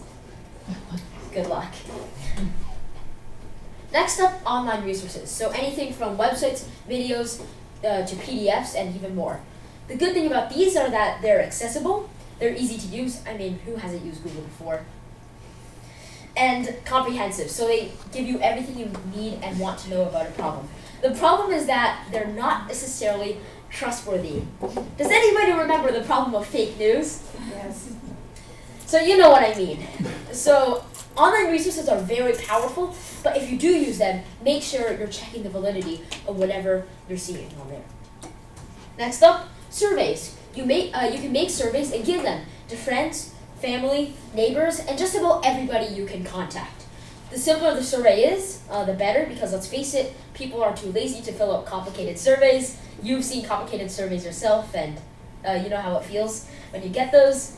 The good thing is that they're a form of outreach. They tell people what you're doing, and they're also rich in statistics. The problem is that they take more work, and they are limited in scope because they have to be so simple. Pro tip, it's behind the whiteboard, it's below the whiteboard. You can use Google Forms to make and distribute surveys easily. Next up, personal experience. So you find people who are currently experiencing whatever problem you're trying to solve, and then you can interview them over the phone or in person. For example, during 2012, when the theme was senior solutions and the topic was to improve seniors' lives, I actually had a grandpa, so we went to my grandfather, and then we basically did a bit of research through his experiences. So the good thing about this is that it's a form of research, it's a form of research, and it's also a form of outreach, and it lets you know about people's personal experiences. But the problem is that it takes more work to find and contact. Next up, we have experts. When you contact people who are knowledgeable in their field, you can interview them over the phone or in person again, and they're a form of outreach. They have lots of knowledge and they're very trustworthy. But the problem is that they take more work to find and contact, just like people who are experiencing the problem. And lastly, field trips. Contact places that relate to your project, head to that place, and then take an actual physical tour. The good thing about field trips is that they're a form of outreach. They're fun. They provide lots of knowledge. They're trustworthy because they're seeing it firsthand. They give you first-hand experience, and they give you lots of photos. Who doesn't like those photos? The bad thing about this is that it takes more work to find and contact, and you have to get over the logistical issue of bringing multiple members of your team at once to one place at the same time. So now we'll let Marvin talk about our research. So we use 4 types of research: online research, reports, a survey, and experts. From online research, you can see some of the websites we use for online research, and on the right, you can see some of the information that we gathered.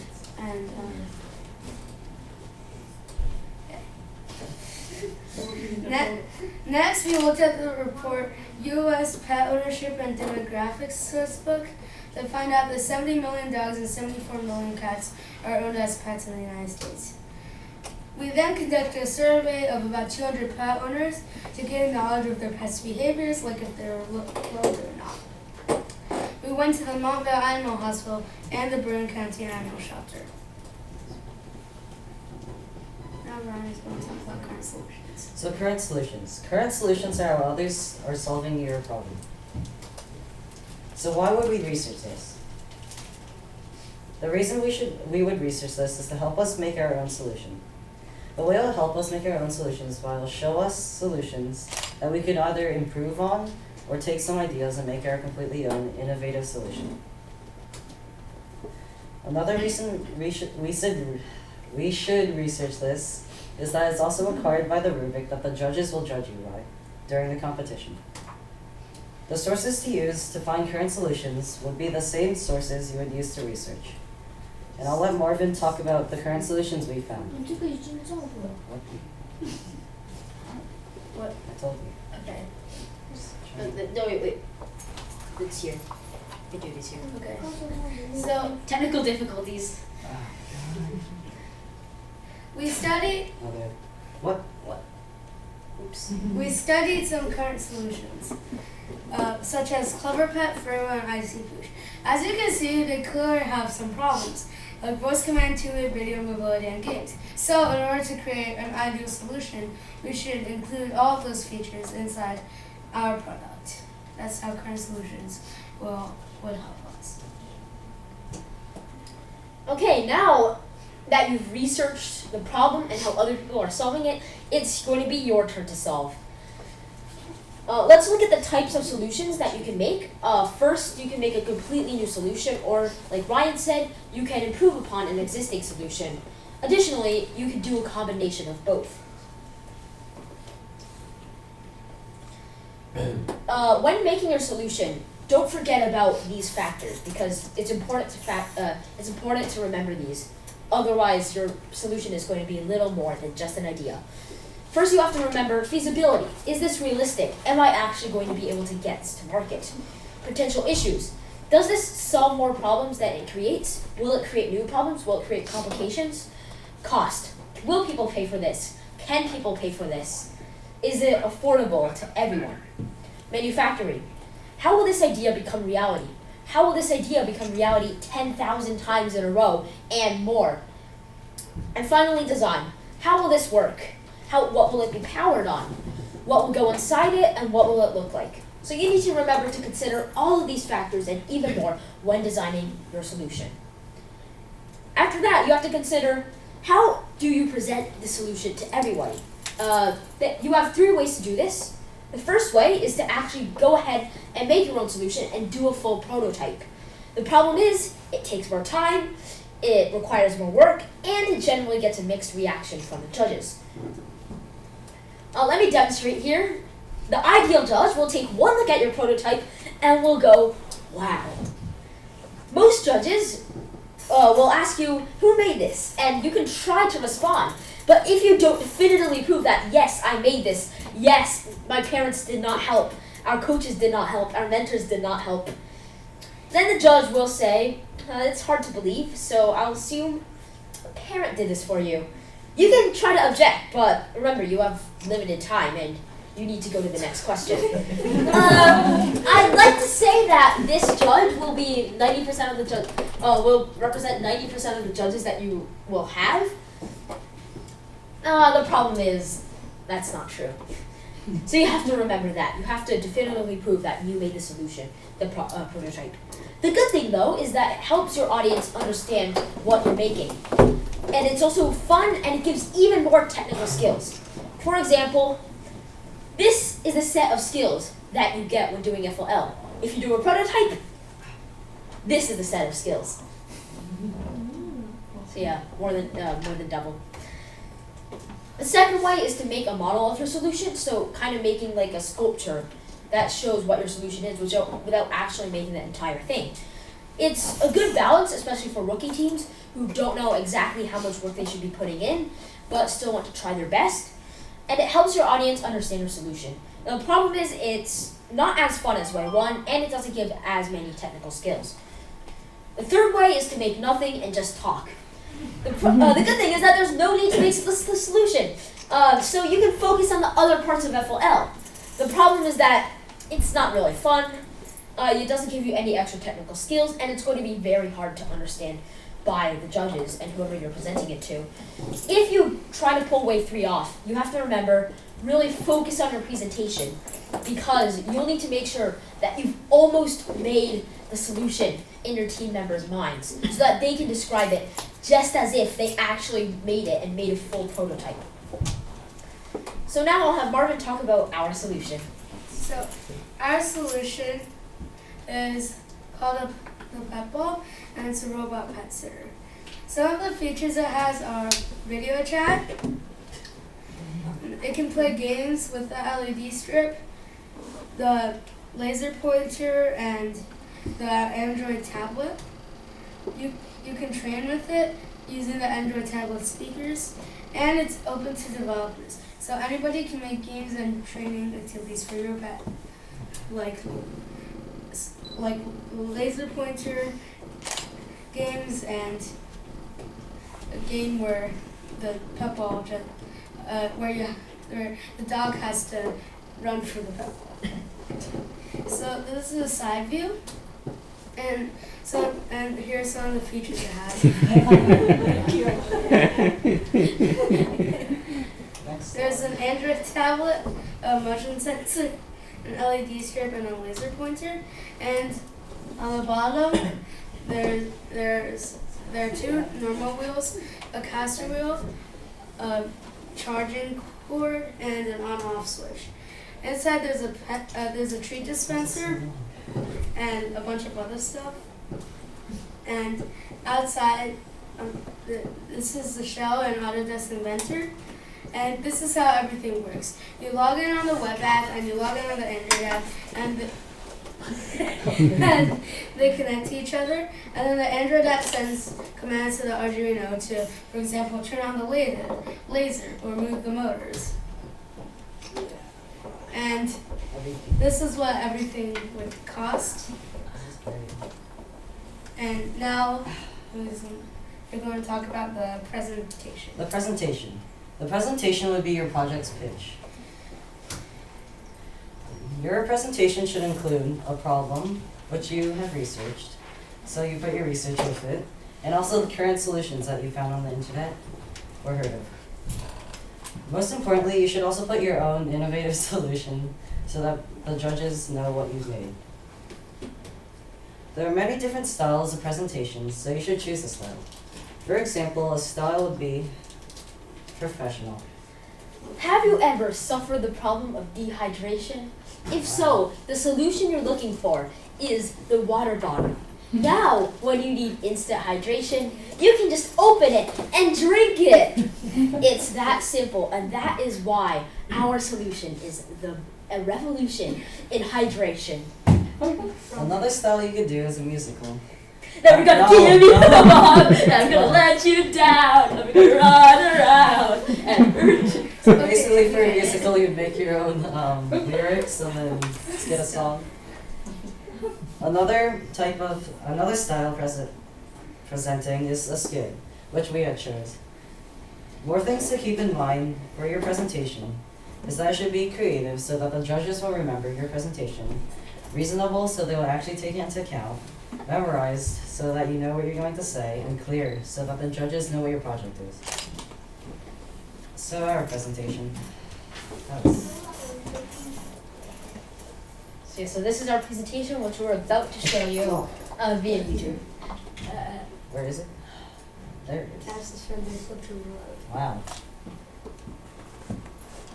Yeah. Oh, there we go.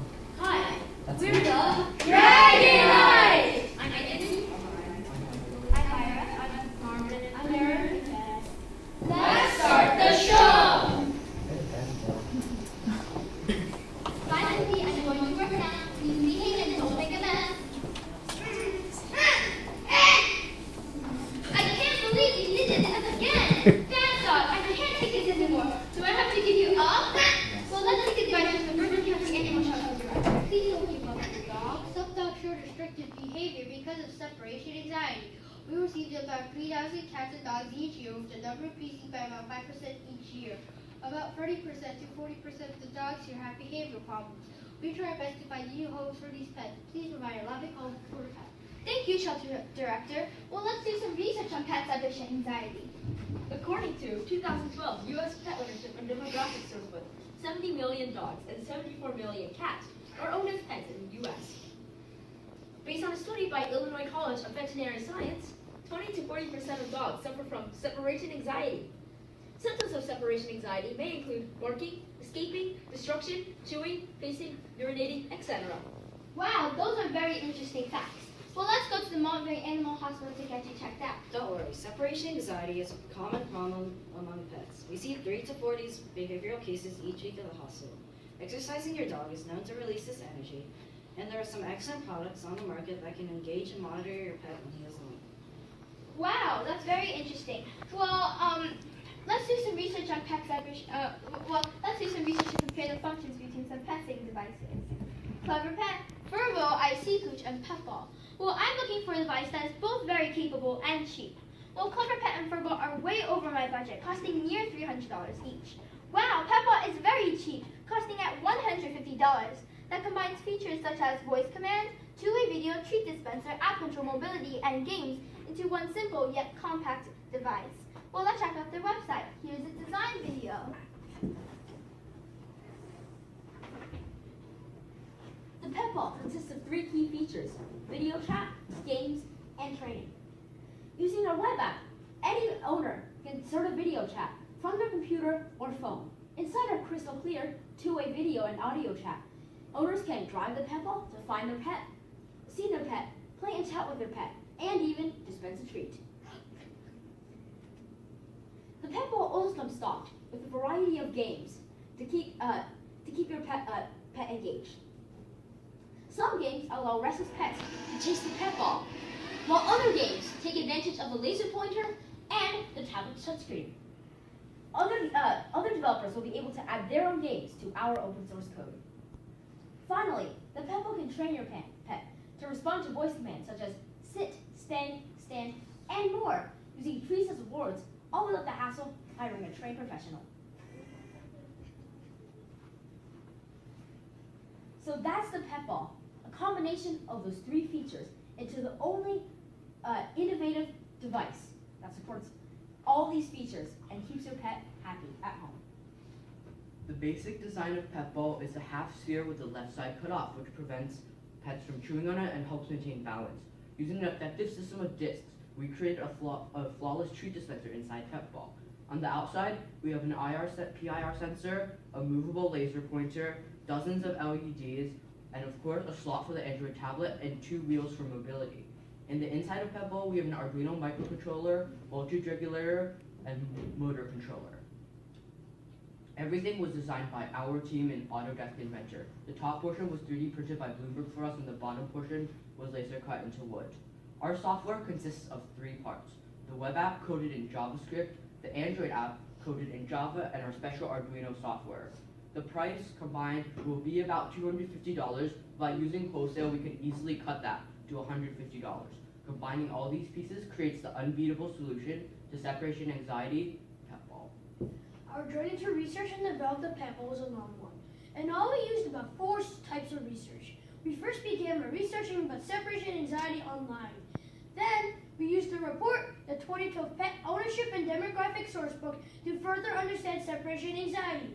Then we crafted a survey that reached about 200 people, where we found out that 54% of them believed that pets were lonely and 82% of them didn't use a solution.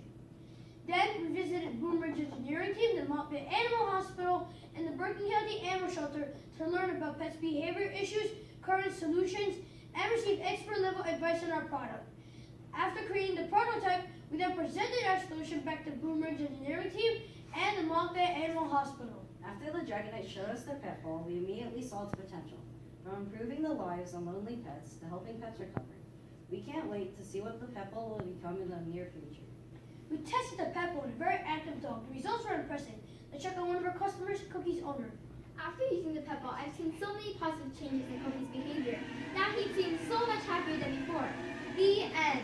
Thanks for watching! And any questions?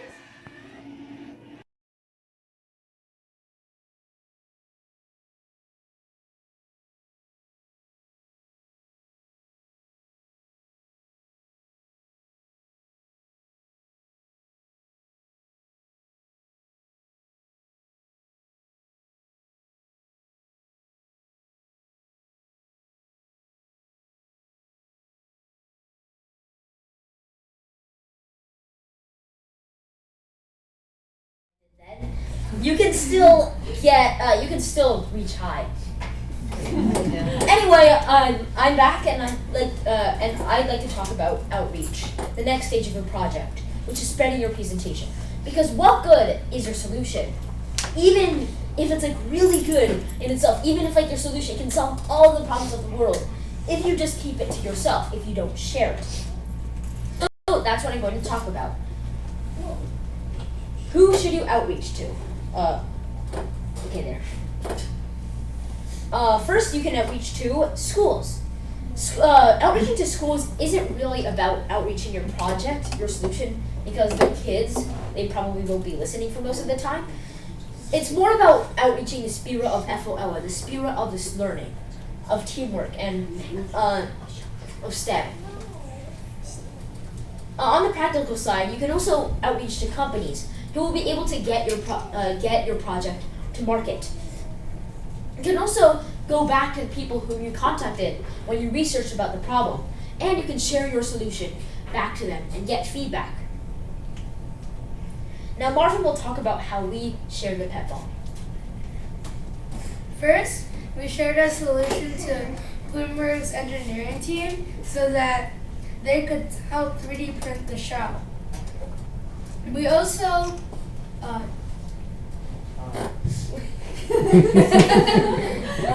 we also shared our skit to other FLL teams that we were mentoring.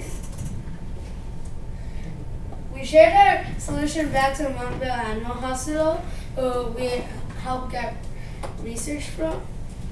And we also tested our solution on a very active dog. Or as Ryan likes to call that dog, demon dog.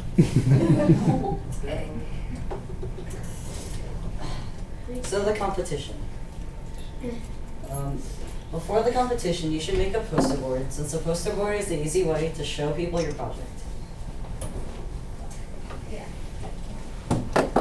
You should also make sure your presentation is under 5 minutes, because if it's more than 30 seconds over 5 minutes, the judges will most likely cut you off. You should also practice, since practice makes perfect, if you haven't heard that before. You should also prep for a Q&A, because most likely after your presentation, the judges will ask you some questions which you would have to answer.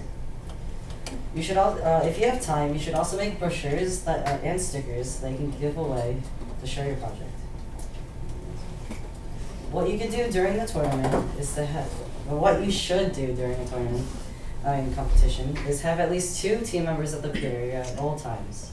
The reason you should have 2 team members at the pit area is because judges tend to walk around, and if they pass by your project, you should explain it to them.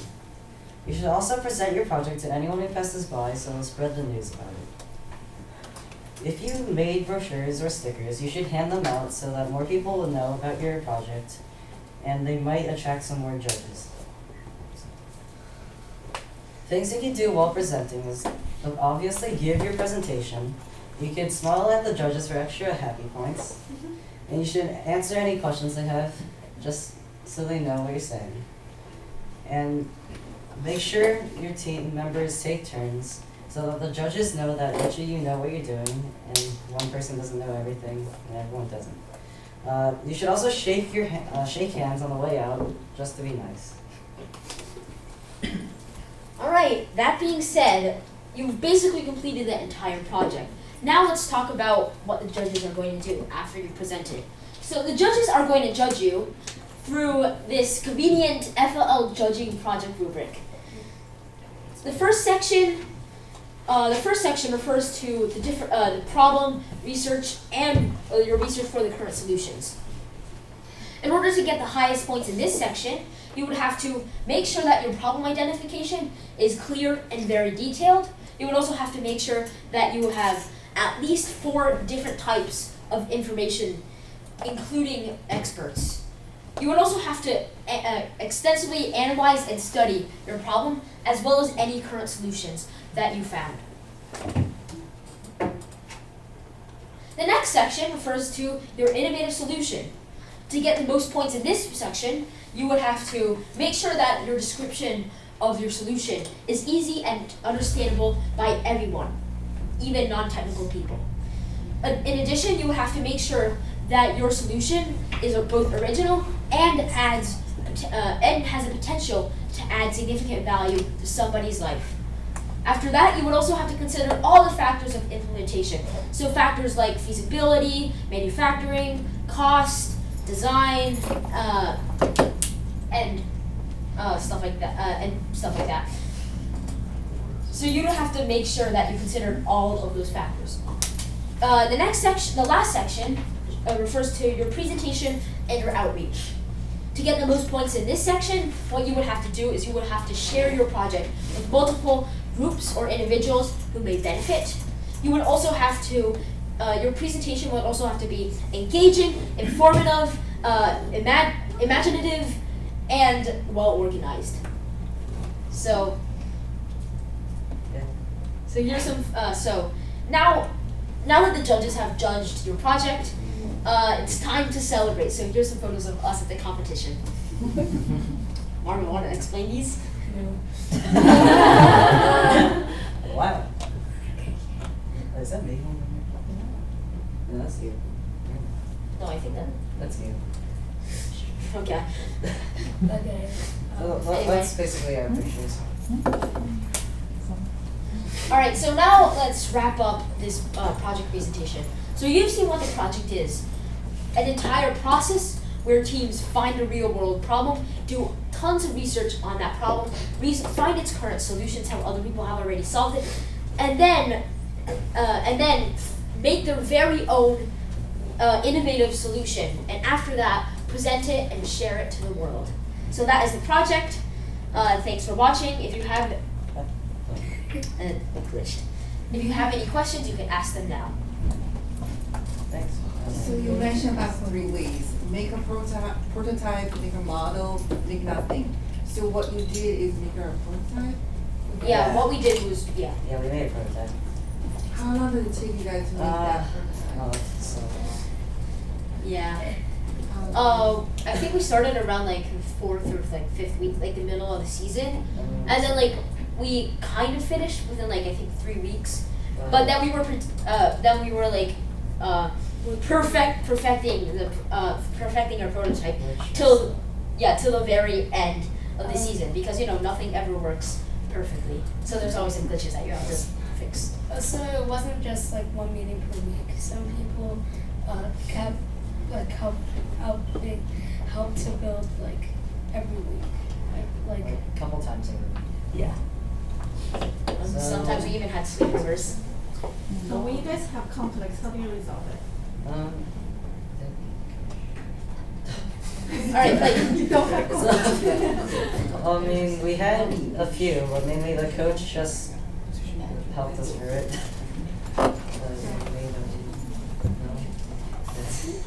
Okay, so when we had conflicts as a team, what we would do is we would like take a peaceful vote and we would vote on those, and also the coach or you in this case would step in and maybe give us some guidance as to how to resolve the conflict. So you guys, the project you present has nothing to do with this is just the robot This is part. just Yeah, we're talking about that. This is the robot part. later. We were talking about the project. This is what you're supposed to do. I got confused. Yeah, because So your paddle has nothing to do with Lego? Right. So that's the competition of a 3-part project, robot, and core values. The project is nothing related to the robot. this is the robot. That's a So robot. you No, we also can do do the project? And go to And also the Lego Yeah, we're going to talk about the next. Within 10 weeks. Lego is the audit. It's the mission.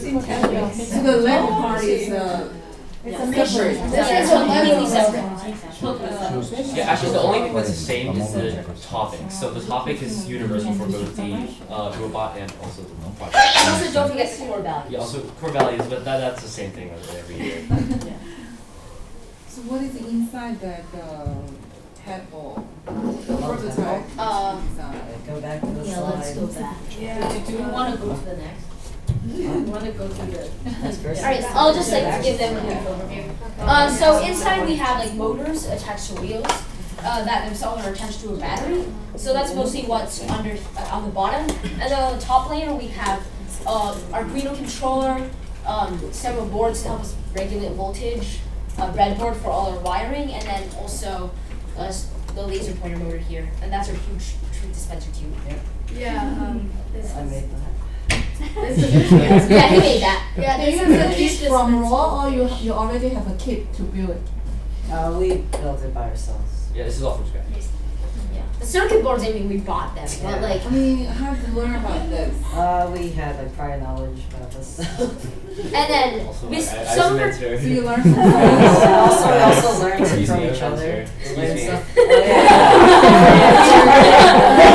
Recognize the credit. yeah, so some of our team members had past knowledge, and so does our mentor. Just want to clarify that. And basically, our mentor and the team members with past knowledge helped spread their knowledge to everybody else in the team, and that's how we made the project.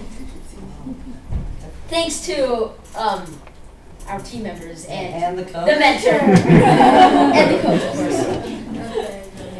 Next. Next. Yeah. Okay. All right, now we'd like to invite Eddie Yeah. to show off The the robot computer. game. Let me just get ready. Thanks, everyone. Okay. Thank Okay. Okay. That's So- after several years, the kids being drilled, presentation. Okay, so now we're going to be talking about the robot game. So basically, so we've already heard about the project. We're going to do core values next. But yeah, so this is a robot game, and I think when people hear about FLL or like robotics competition, this is what they mostly think about. So they think about like really robots kind of just running around and doing stuff. So this is really like, you know, the main part, or like what people really think about when they see FLL. So. But actually, it's not right. Yeah, this is not the main part of FLL. This is just one of the 3 parts of FLL that, you know, are inside the competition. So first of all, we just need to clarify what the robot game actually is. So the robot game is kind of just like the project. It's like inspired by the theme this year. So last year the theme was animal allies. So the robot game, like everything in the robot game, is kind of based under this umbrella or this theme of animal allies. So the way this works is every year there's a challenge that's released. So the challenge is this really long document with all the information for everything for the robot game and also all the rules and everything. So there's a challenge, and inside the challenge there is a list of missions that your robot can do. And if your robot does each mission, then you get more points for that. So it's basically just a point-based system, or at least half of it is a point-based system, where there are missions that are outlined that are related to the topic, and then once your robot completes those missions, your robot gets a few points, so your team gets a few points. So basically, you just build and program your robot over the 10 weeks, like the same 10 weeks that you'd be doing a project. And you have your robot in the competition, try to do as many missions as it can, and then you're also judged in this other category called robot design, where you actually go to a judging room, and there's a judge that looks at your robot and kind of looks at what it does and judges you based on that, kind of like the project judging presentation. So as I was mentioning, there are 2 different parts of the robot game. So the first part is all the missions and the point-based system. So that's actually called robot performance. So basically, that's where your robot goes and kind of does all the missions. So in the competition, you actually get 2.5 minutes to do as many missions as you can. And your robot has to be completely autonomous. So that means you can't be controlling the robot. The robot has to control itself. You have to program it in advance so that the robot can actually do what it needs to do. So as I was saying, points are awarded per mission, and each point value for each mission is different. So you can find that in the challenge document. Can And you then, give one example of the mission? oh yeah, we're gonna do that actually in like 2 slides. Okay. So yeah, I'll do that in a second. And then inside the competition, you also get 3 different chances to get the highest score possible. So every 2.5 minutes, you basically just set your robot out there, and you can do your robot can do things. And if you don't do that well that round, you shouldn't worry, because there's 2 other chances for your robot to do a better score. And they pick the highest score out of the 3 chances. So they try to give your team the best shot as possible. So they're pretty nice. They give you 3 chances. And then the second part of the robot game is called robot design, and this is the more subjective part of the game. So you go to a judging room and you bring your robot, you bring any like supporting material that we're going to talk about a little bit later, and then the judges basically just ask questions relating to your robot. So they ask like how you built it, what's special about it, and other stuff. And they basically also observe your performance of the robot. So this ties in a little bit with robot performance, like kind of based on how well your robot can move or how well it can act, or kind of, there's a few other topics that we're also going to be talking about. Like similar to the project, there's also a tutor for the robot design. Okay, so first we're going to actually go to the first part of this in a little bit more detail, which is robot performance. So as you wanted earlier, I'm going to start off with a few examples of the missions. So there are a few different types of missions, but in general, the missions are laid out on a certain field. So over here, you can see, if I can actually, hold on. Come on. Okay. Yeah, so you can see over here, this is like, this is an example of the field from last year. So this is actually Animal Allies. So you can see that there is, it's pretty colorful. There are different parts of the field. So over here you can see there's there's kind of a base where your robot lives before you start it. So this is where you get all your stuff ready. This whole region is like where your robot kind of stays while you're setting it up, or also switching out attachments. And then when you start the 2.5 minutes, your robot you press the button to start your robot, and then your robot kind of goes out, and there's a few missions laid out on the field. So each of these circles over here, they're not actually on the actual map. It's just kind of an indicator to show you where the missions would actually be. But you can kind of go around the field and do these missions. And throughout the 2.5 minutes, you don't actually have to do all the missions at once. Like it's don't do all the missions first of all. But you can do multiple runs of your robot. So if your robot goes out from base and does a few missions, you can come back and then take off whatever you like put on your robot, or like this. You can take off whatever off the robot and then put on a new thing, and put it on the robot, and then hit the start button again, and it will, okay, don't want to break this. It will start again, and you can do whatever other missions you want to do. So you can do like multiple runs and everything for the base, but it has to start all within 2.5 minutes.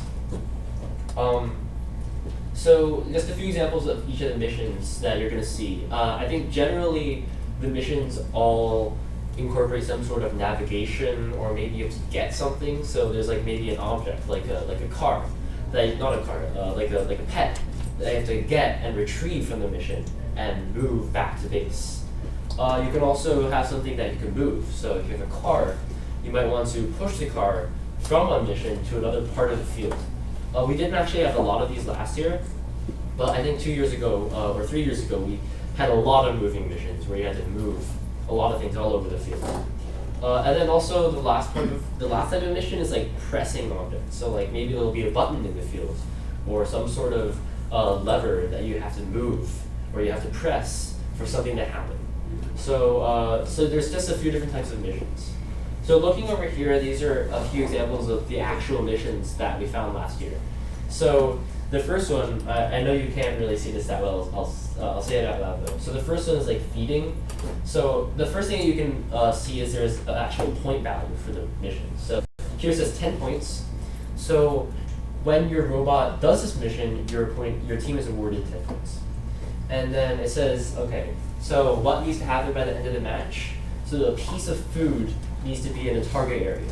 So this would actually be a mission where you have to move something. So you basically, inside base over here, you would have a piece of food, and then you want to move that piece of food to some sort of area on the match, or on the map. So if you move the food there successfully and leave it there, that gives you 10 points. And then another example of a mission is over here. It's called beekeeping actually.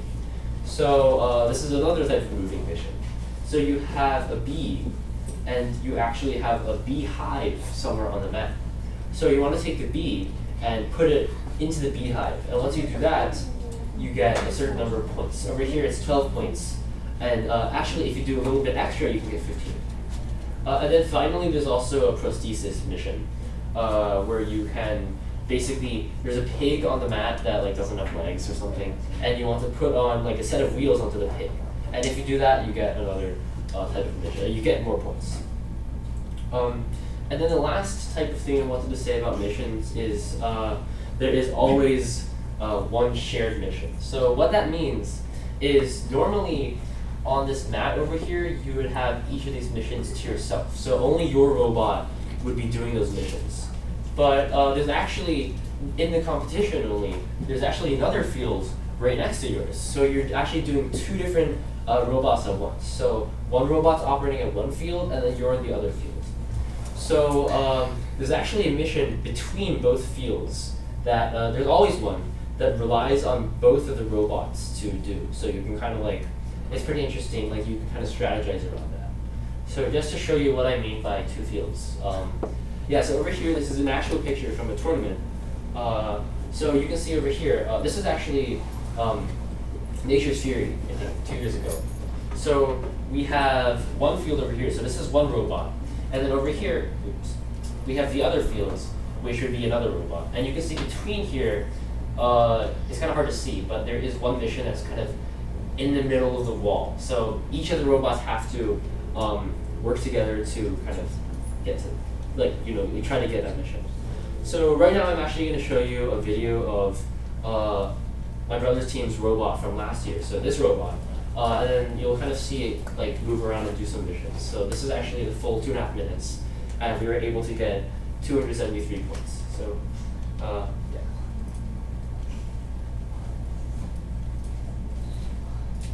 If it loads, there you go.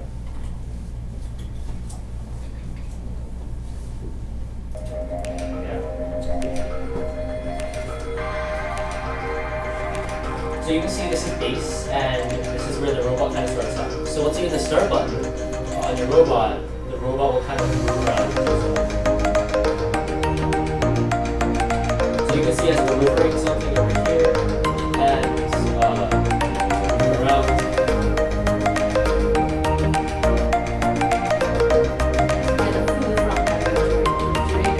Yeah, and also you're not allowed to touch your robot at all. So don't do that. While it's running and outside of base, you don't want to touch your robot. That's the form of the line so that people release the milk out of the cow.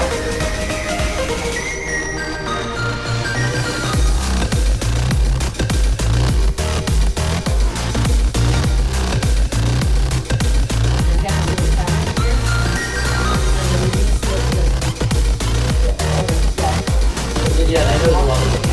You can see a lot of stuff being like retrieved or delivered or also like cooked. Yeah.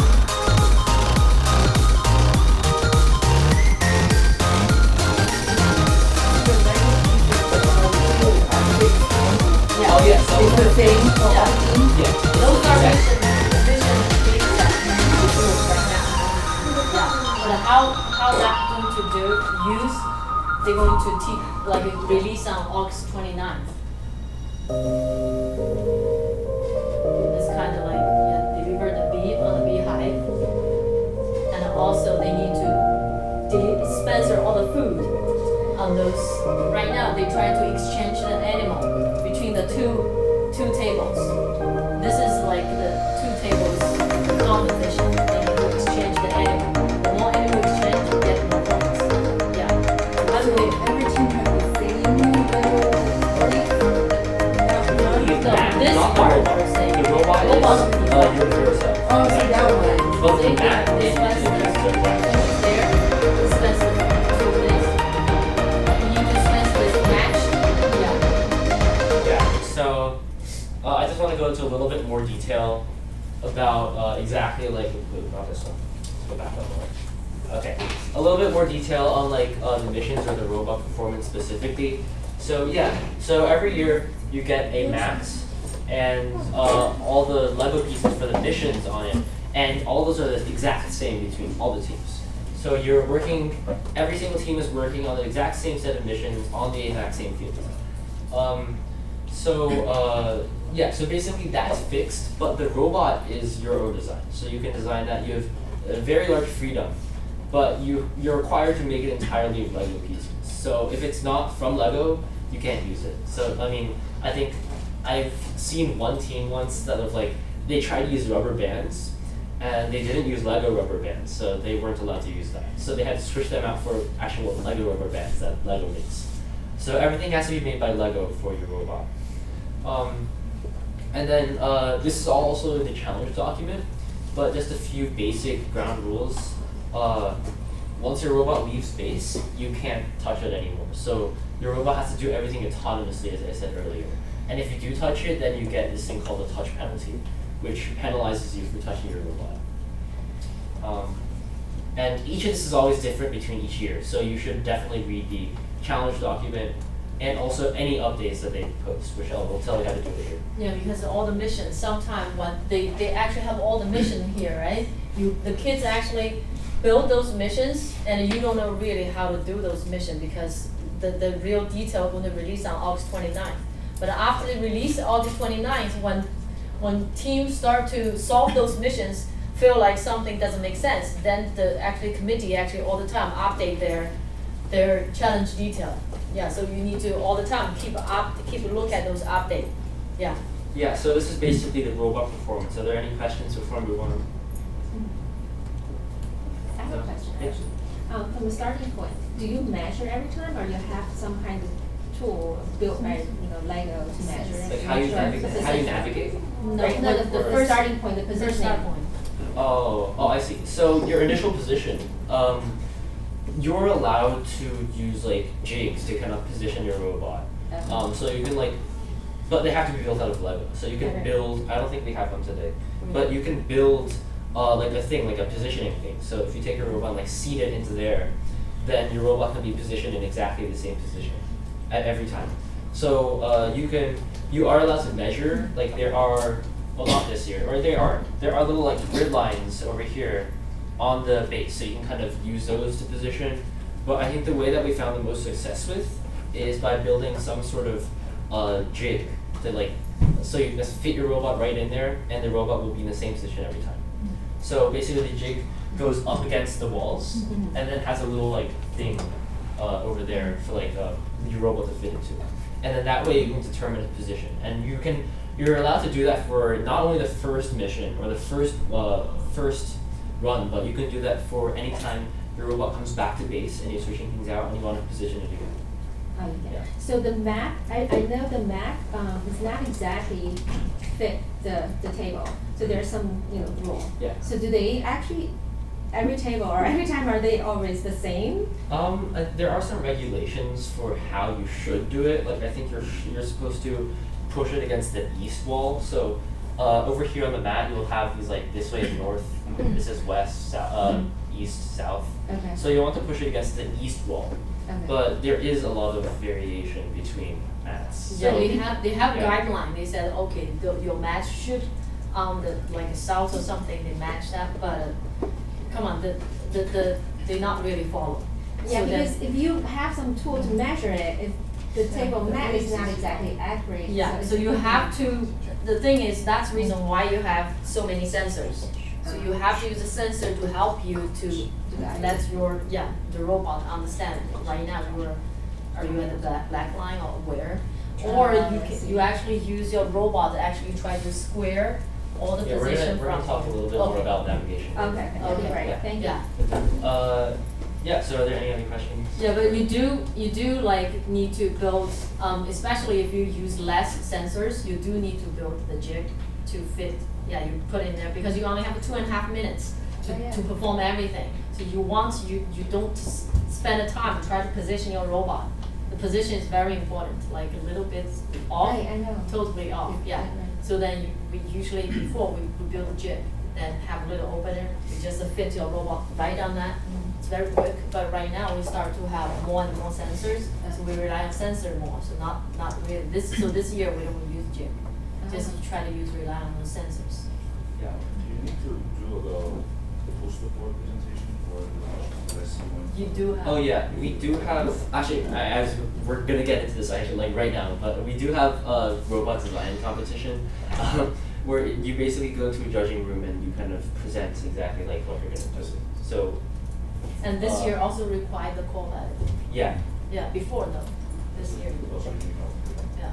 Okay, so now we're going to talk about the robot design part of the competition.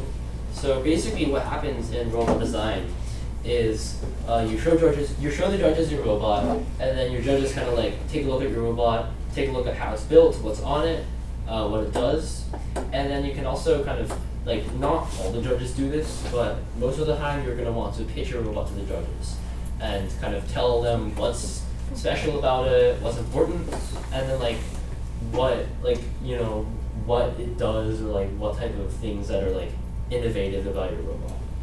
And then you can also show them your programs like that you wrote, the programs that you made to them, and then it will also get graded on this specific rubric over here. And we're going to go to each of the parts of this rubric in a second. So if you also, okay, so moving on, there are 3 different categories that we saw in the rubric. So we have mechanical design, we have programming, and then we also have our strategy and innovation. So basically mechanical design is centered around how the robot is built. Then programming is centered around obviously how the robot is programmed. And then strategy and innovation is slightly more, like, it kind of deals with both aspects. Like it deals with how you plan your robot, how you plan missions, how you plan what to do, and also if there's anything new about the robot or new about like the programs that are very interesting that other teams don't have. So we're gonna move on. I know there's a lot of information on the slide, but yeah. So moving on to mechanical design. So under mechanical design, we need to focus on durability, mechanical efficiency, and then also mechanization. So I'm gonna grab a robot over here. Okay, let me move this over. So basically, when you take a look at each of these 3 categories, I think the major tips that you want to focus on is building a strong robot, and you want to make sure to reinforce the robot very well. So you can see over here, 1 second. Why else do this? You can see over here that, sorry, okay. Yeah, you can see over here, I'll do this. Okay. Sorry.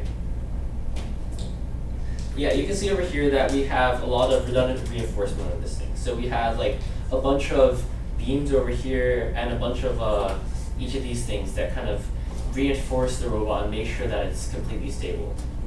And then we also have, you also want to use multiple pegs per connection. So what that means is, you can see over here, we have a bunch of these black things that kind of connect everything together.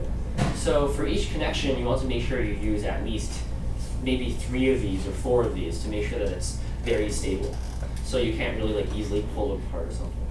And then I've also heard that if any of you are familiar with how things are connected in EV3, you'll know that there's actually 2 different types of pegs. There's a black peg, which is like the normal one that you would find. But there's also a gray peg, and apparently the gray pegs are slightly, like they're harder to come apart, but normally we just use black pegs. The gray peg is a non-friction? It's not friction, but it's harder to come apart. Okay. Yeah. And then also, you want to make sure that the robot is balanced correctly. So you can see over here we have about the same distribution of parts on both the left and the right side. You can also see over here. And you want to make sure the robot is balanced, so it's kind of, it's not tilting too much to one side or the other. And there's 2 more things you want to focus on specifically for like how you can move the robot, or how good it is at at doing its task, or this would be focusing more on mechanization. So you want to make sure it's simple, so you're not overusing parts on the robot. So you don't want something overly complicated, like 10 gears and like you're in a drivetrain. You want to make sure that there is as little as possible to accomplish what you need. And then you also want to focus on accessibility. So what that means is you want to be able to easily press the buttons on your robot. So if the buttons are kind of obstructed, that's not good because then you can't control it. And you also want to make sure that the robot is appropriately designed. So like over here we have these types of tires. You might want to make a few decisions on the tires that you're using, depending on like the purposes that you're trying to use. There's a lot of different tire. Yeah, some thin, some wide, and different friction. So there's a lot of things you need to decide when you guys do the robot. And also, because you want to, some team actually even test their two wheel if they balance or not. Because when the robots go forward, you want to go straight forward, not like go tailed to the other side. So that's a lot of things you need to consider. Yeah. So basically, yeah. Do you get all the parts like tires from the package from? No, Oh, all those yeah. are, you get actually purchase it, not from. Though the Lego, the FL only provides you mission set. The mission is basically you need to perform the challenge. All those you bought from the Lego store? The Lego, education Lego site, yeah. And how much you're going to do, you need to buy extra. It depends on what you need. Yeah. It basically is just, the gist of this is just build your robot strong, make sure that it is not wobbly, and make sure that it's like pretty stable. And then you also want to, basically just common sense, make sure that there's multiple things supporting everything. So you kind of, if you like knock this thing over, you wouldn't be scared that it would break. And also one more thing, under accessibility, there's also attachments that you have to put on your robot.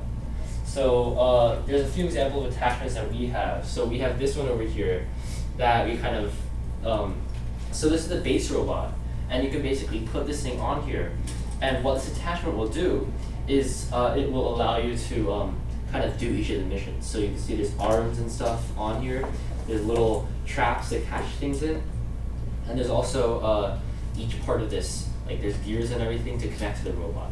So you always want to make sure that there's enough parts on your robot to actually put these attachments on. Yeah. Okay. And also, sometimes you also hear these attachments be called end effectors.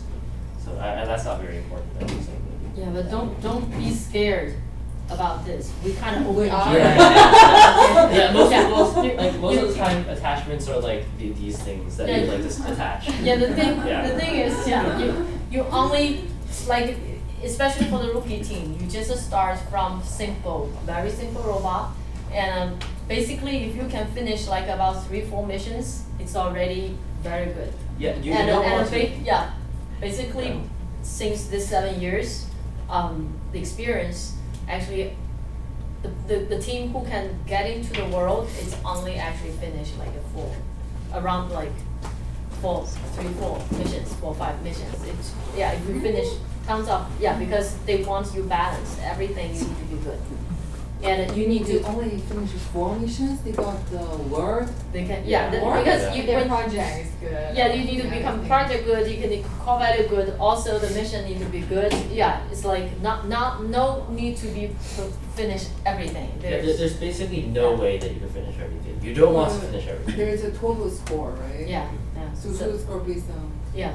So then no worry, like, because we try to shoot like very high, so we build this kind of super thing, so it can finish like multiple mission at one shot, because you can just the reason we put that separate because you can easily put it on like in 2 seconds. You can let it go because you only have 2.5 minutes, so you want to exchange your attachment as short as possible. Yeah, so then if the rookie team, you don't need to even switch the attachment. I think one of the most important parts is to set your goals, to set reasonable goals with your team. Yeah. Within the 2 minutes, you can change your.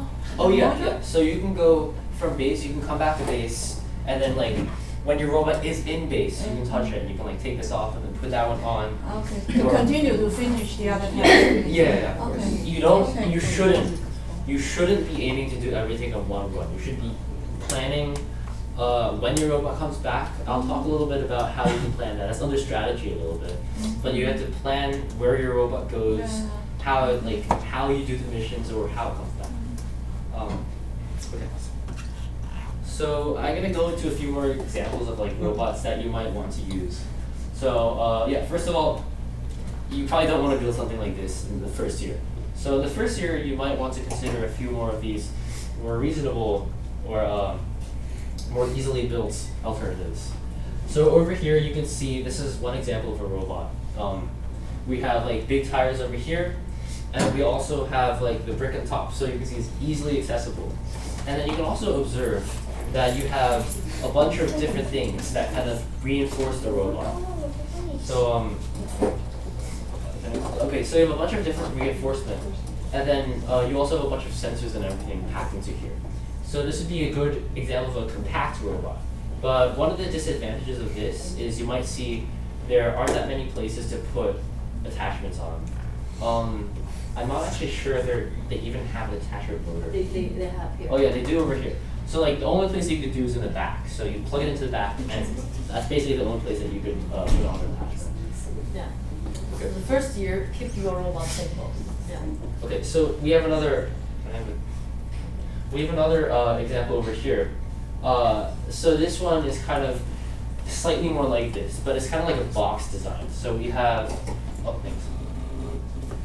So we have like a box over here that surrounds the robot, and this obviously makes it very strong because everything is reinforced pretty well over here. And you can also see accessibility and everything, but I wouldn't really recommend something like this because it is slightly hard to build, and there's also not that many places to put attachments on. They actually have two places to put the attachment on. So everything, just like you have two motor, one motor here, one motor here, then you just need to, build in your attachment to build those kind of things to fit in there. So when this turns, this actually can, turn here. So it's like, this is actually, it's very complex. Yeah, it is very complicated. Yeah. So I wouldn't recommend this for now. And then we also have this design, which is pretty similar to the first one. So you can see instead of the attachment motor being on the back, we now have it on the front over here. Yeah. So you can see here has a one attachment, here you can change to the other attachment, remove this one, and put this one on. Yeah, so. And then we also have, this is you can't really see this that well, but this is basically, it's similar to the second one, but it's not really a box. It's kind of like two sides that are covered, and on the front you can see there's more places for like the color sensors and also the attachments on the side. Or no, the attachments would go on the back. Okay. So these do design as you go, or is there software that helps you to design this? Basically, well, usually you just build. So we don't usually do everything in CAD first. Usually you just build your robot. So you might want to start thinking like the design process would go something like this. So you want to, so obviously the parts of each robot that you want to build are like two motors for your drive motors, or there's also a few different types of drive trains that you can do. But you can have the motors for the drive motors, and then you also obviously need a brick. So you can start with that and kind of think about, the kids should be doing this. They should kind of think about how it should go together. And then maybe they can start like plugging some parts together and trying to make sure it's very strong. And once you get that part down, you can start adding maybe color sensors or other types of sensors.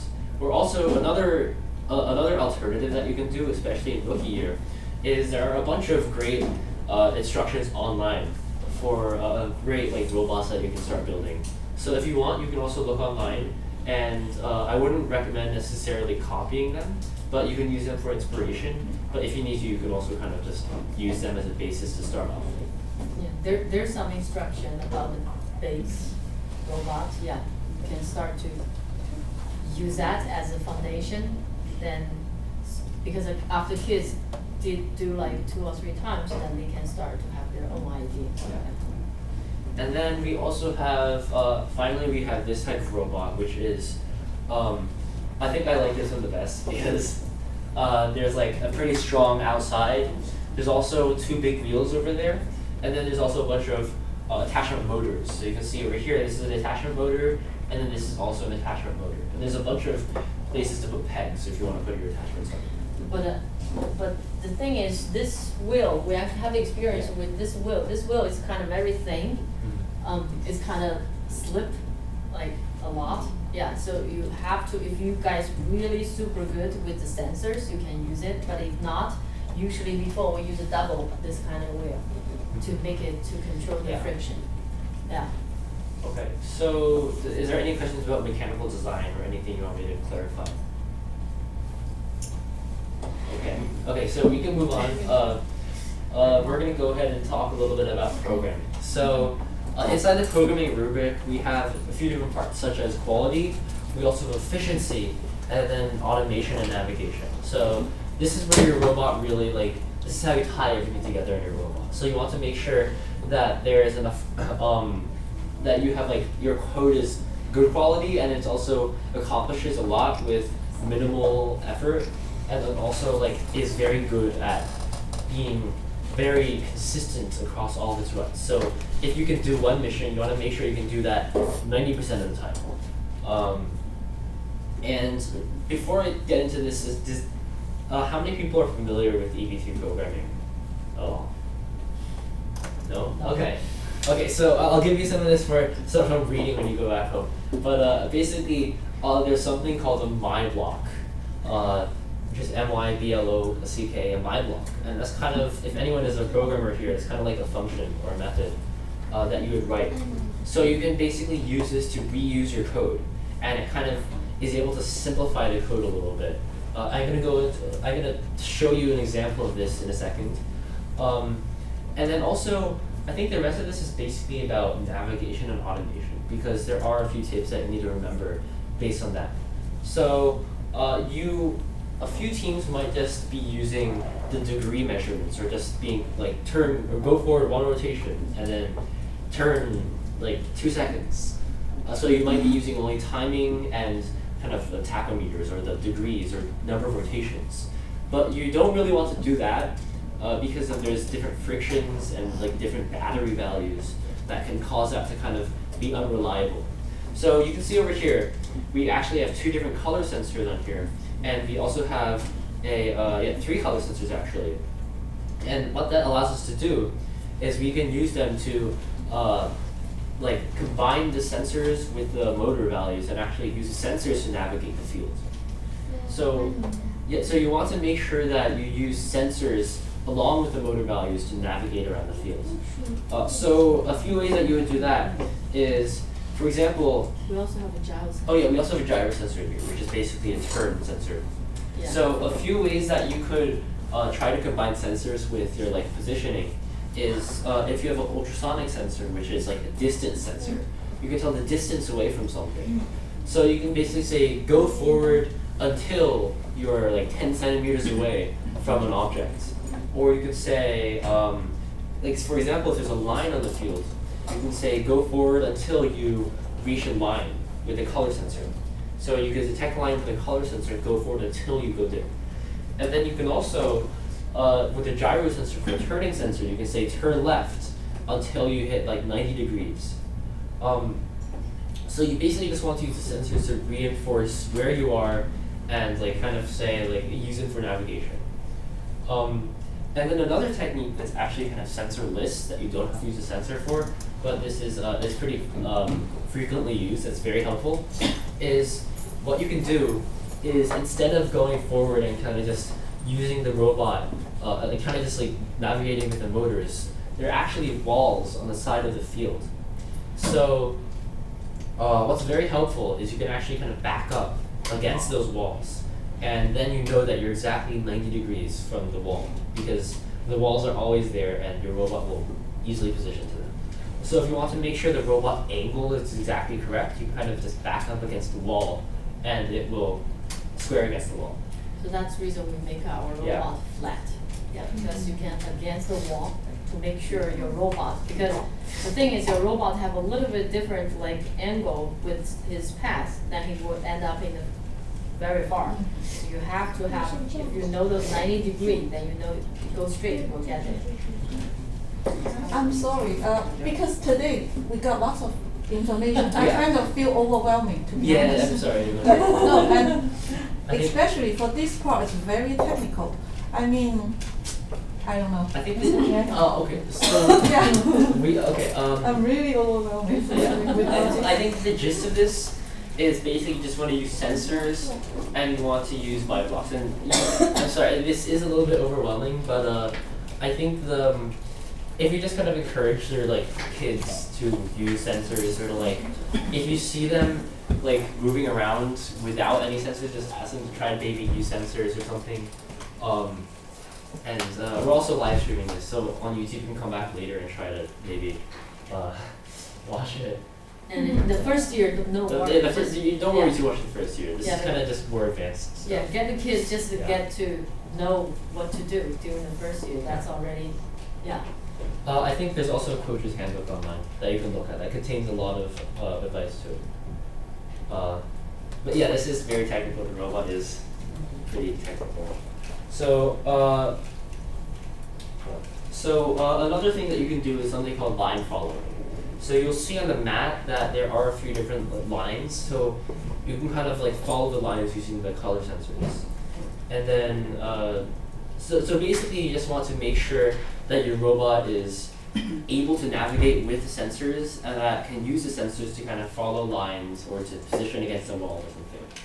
So just to go over a few of these parts like my blocks, I just wanted to show you the actual EV3 environments and the actual like what it looks like. So we're gonna go over a brief demo in 1 second. If I can get it to open. Okay. So basically, oops. Hold on, sorry. Okay, so basically we have this is the EV3 programming environment that you might be used to, or that you might be seeing throughout the next season. So you'll see over here, we have kind of like the name of your program or the name of your projects, and then each of these are different programs that you can go through and kind of use or like program your robot with. And what's really helpful about the EV3 and like the way they do programming is that each of the programs are graphical programs. So you might be used to typing stuff up on like a keyboard, or like if you're a programmer, you might be used to like writing things and writing lines of code.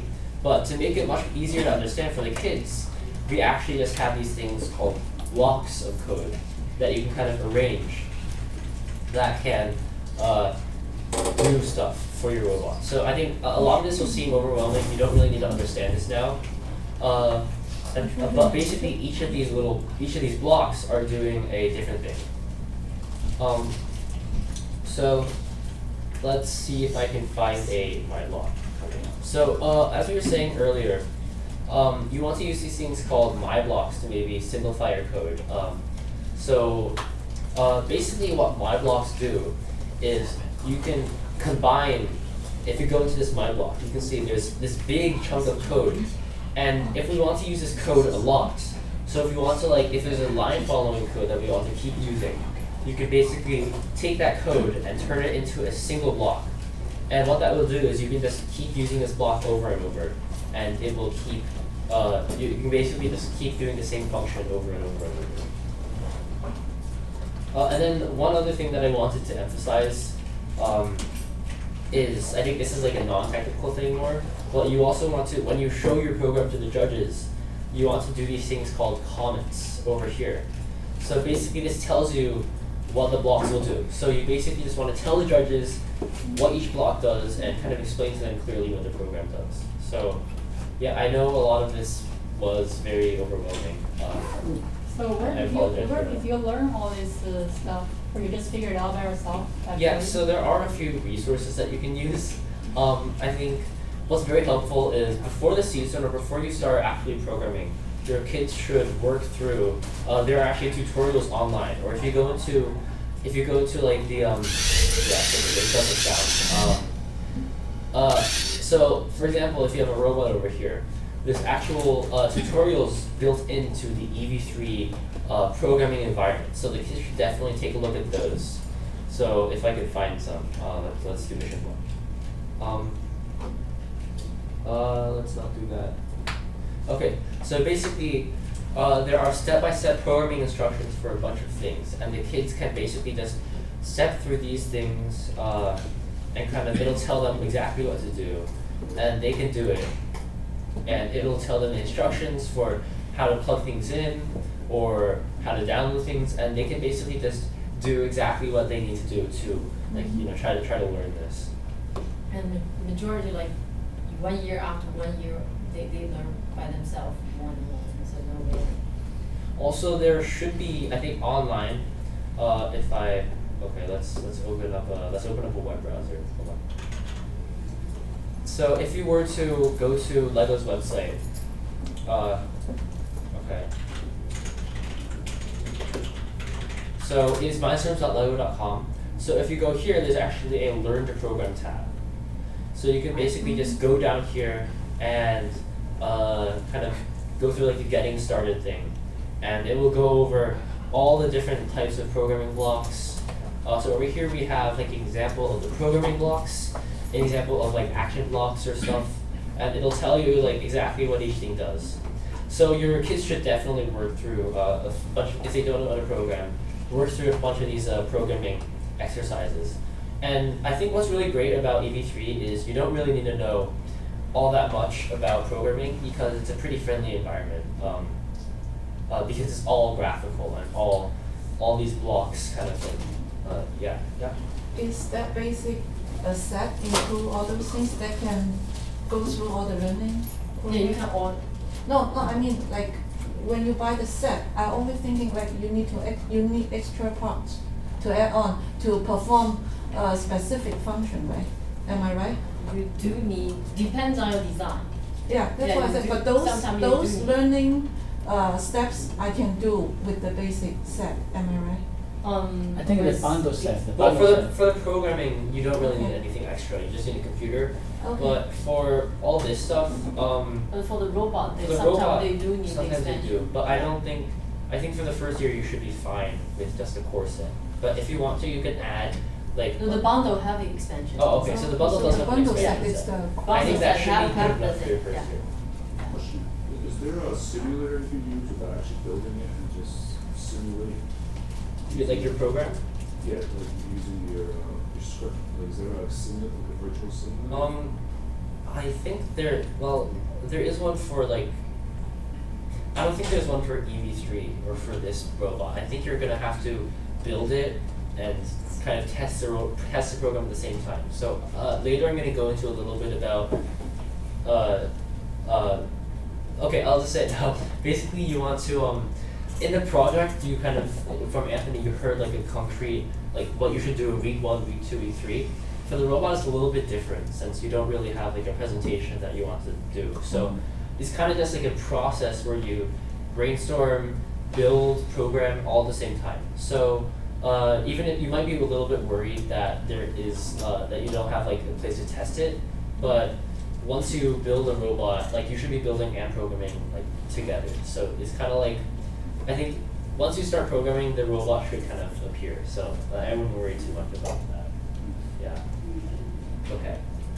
So you do it and then you test when you go to the. Yeah, it's kind of like that, like the people with the table. If anyone you knows have what, it, like, you modify. Yeah. You have the table at home. Sure. Everybody, every Yeah, you member. should build No, it. not every Well, member. Yeah, that's why I Team. said you have to test.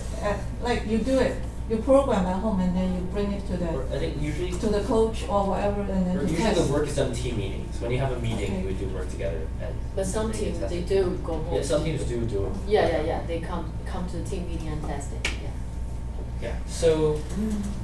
I don't think this is 2 hours per week work. Yeah. No, so that's the reason we go there. We become like 6 weeks, 7 weeks, 6 hours, 7 hours. Yeah, it is.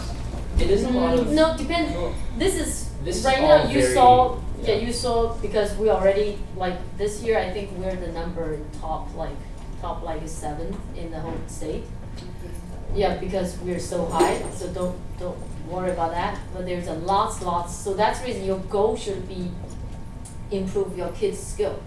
So then when you do the project, you don't need to have something showing there, but you do need to have some do some research, go through the whole thing, and tell the whole story out. Okay, it's probably, And it's probably scaring some of you, Yeah. but don't be scared by this. This is but for the robots, yeah. you can make very simple box, and and then finish 2 or 3 missions, then you can go to competition. So how many years did you guys start enter the state competition? 2nd year. We started to go to the second 6th year? and 2nd year, yeah. Wow, you guys, amazing. We have so many. Yeah, because I had prior experience with this before starting. So I had like programming experience with the EV3, as well as my brother before we started our team. Yeah, so no worry, no. The thing is, you get to there, if you go to the state, you're good. If you don't go to state, you will see your kids still growing a lot. Yeah, so no worry about yeah. At least the first year, no worries. But you see, those guys started in the 2nd year already. Right, so the first year, no worries. If you for time then you might. I think the first year we have to allow them to learn all this techniques. Yeah, exactly. I think the first year is have fun, right? Yeah. Second year also is like, but you just like build up your team like a little bit by little. Yeah. Yeah, I think the most important is to define your goal, just like you said. The most important things you want to get from this experience is have your children grow. Yes. And Yes. from each year's experience. And you will see if they love it, then you're definitely going to go again. Put more money, put more time. Yeah. Just like my friend, he sent his kids to the music school for 7 hours in a weekend. That's not the normal people can do. Yeah, but if his kids like it, then it worth it. You will see. Yeah. The good thing, the good thing is like they have the reason why they have a competition because all the time they have the whole team together try to have a goal for it. So you kind of like have an environment that they can start learn things together, years after years after years. Sorry. So in addition to the growing part, so do the competition help the kids get into a better high school or something? Like a BCA here is a better high school. Usually they love FL kids. Yeah, like the Cyberhawks. Usually every year they have show that you have. No, you don't need to show award, because when they stand in front of the judge, because they already present so many times, their confidence will show that right away. And you tell them I do FL, we're known about because they have a lot of kids from there. Yeah, it can help with academics or Yeah. opportunities in the future too. Yeah, the thing is, like when the kids doing this, they really exercise their brain. I can see because because I teach so many kids about this. I can see when the kids first day they start this, and then after 2 weeks, they kind of like they saw something. They're logically thinking in their brain now. Yeah, at the beginning they were like what? Yeah, what? Yeah, and then at the end, if I explain a little bit more, they say, "Oh, I got it." So it's kind of brain game. That everything is like So after years by years, and their logic thinking, everything is different. So when they start to go to all kind of area, they're very easy to grab on. And also when they build this, I think you build this, they really need to think here to there, the math. They need to use the math skills and the engineer skills. This really. Give them so much. I cannot do it. So I really because for us, I also cannot do it. But you cannot do it. See, for this kind of complex thing, come on, they really need years and by years. They can. Yeah, the kids. You will see the kids actually. The minute when the kids start to do this, they start to grow much faster than you. Yeah. So don't worry about the. So I feel like in some other team, like every kids have a small robot at home. So but the team also has a bigger bigger set. You know, when they come together, they work on a bigger set. When they come home, they can practice on their own small set. I think that is a good side for the team. Or your team has something. That's a little bit more. Okay. You want to finish Okay. yours? Sorry. Just quickly finish yours. Yeah. I think this part is coming out is probably the most helpful for you guys. Hold on a second. So let's switch back to the presentation. So this real big strategy and innovation. You want to make sure your work is documented correctly. You want to make sure that you keep track of what you're doing and have a clear kind of a clear decision-making process. So maybe like you tell the judges that your kids have maybe like tested this thing and they tried to do this thing, but it didn't work. So they did something else, and that's how they grew as a team.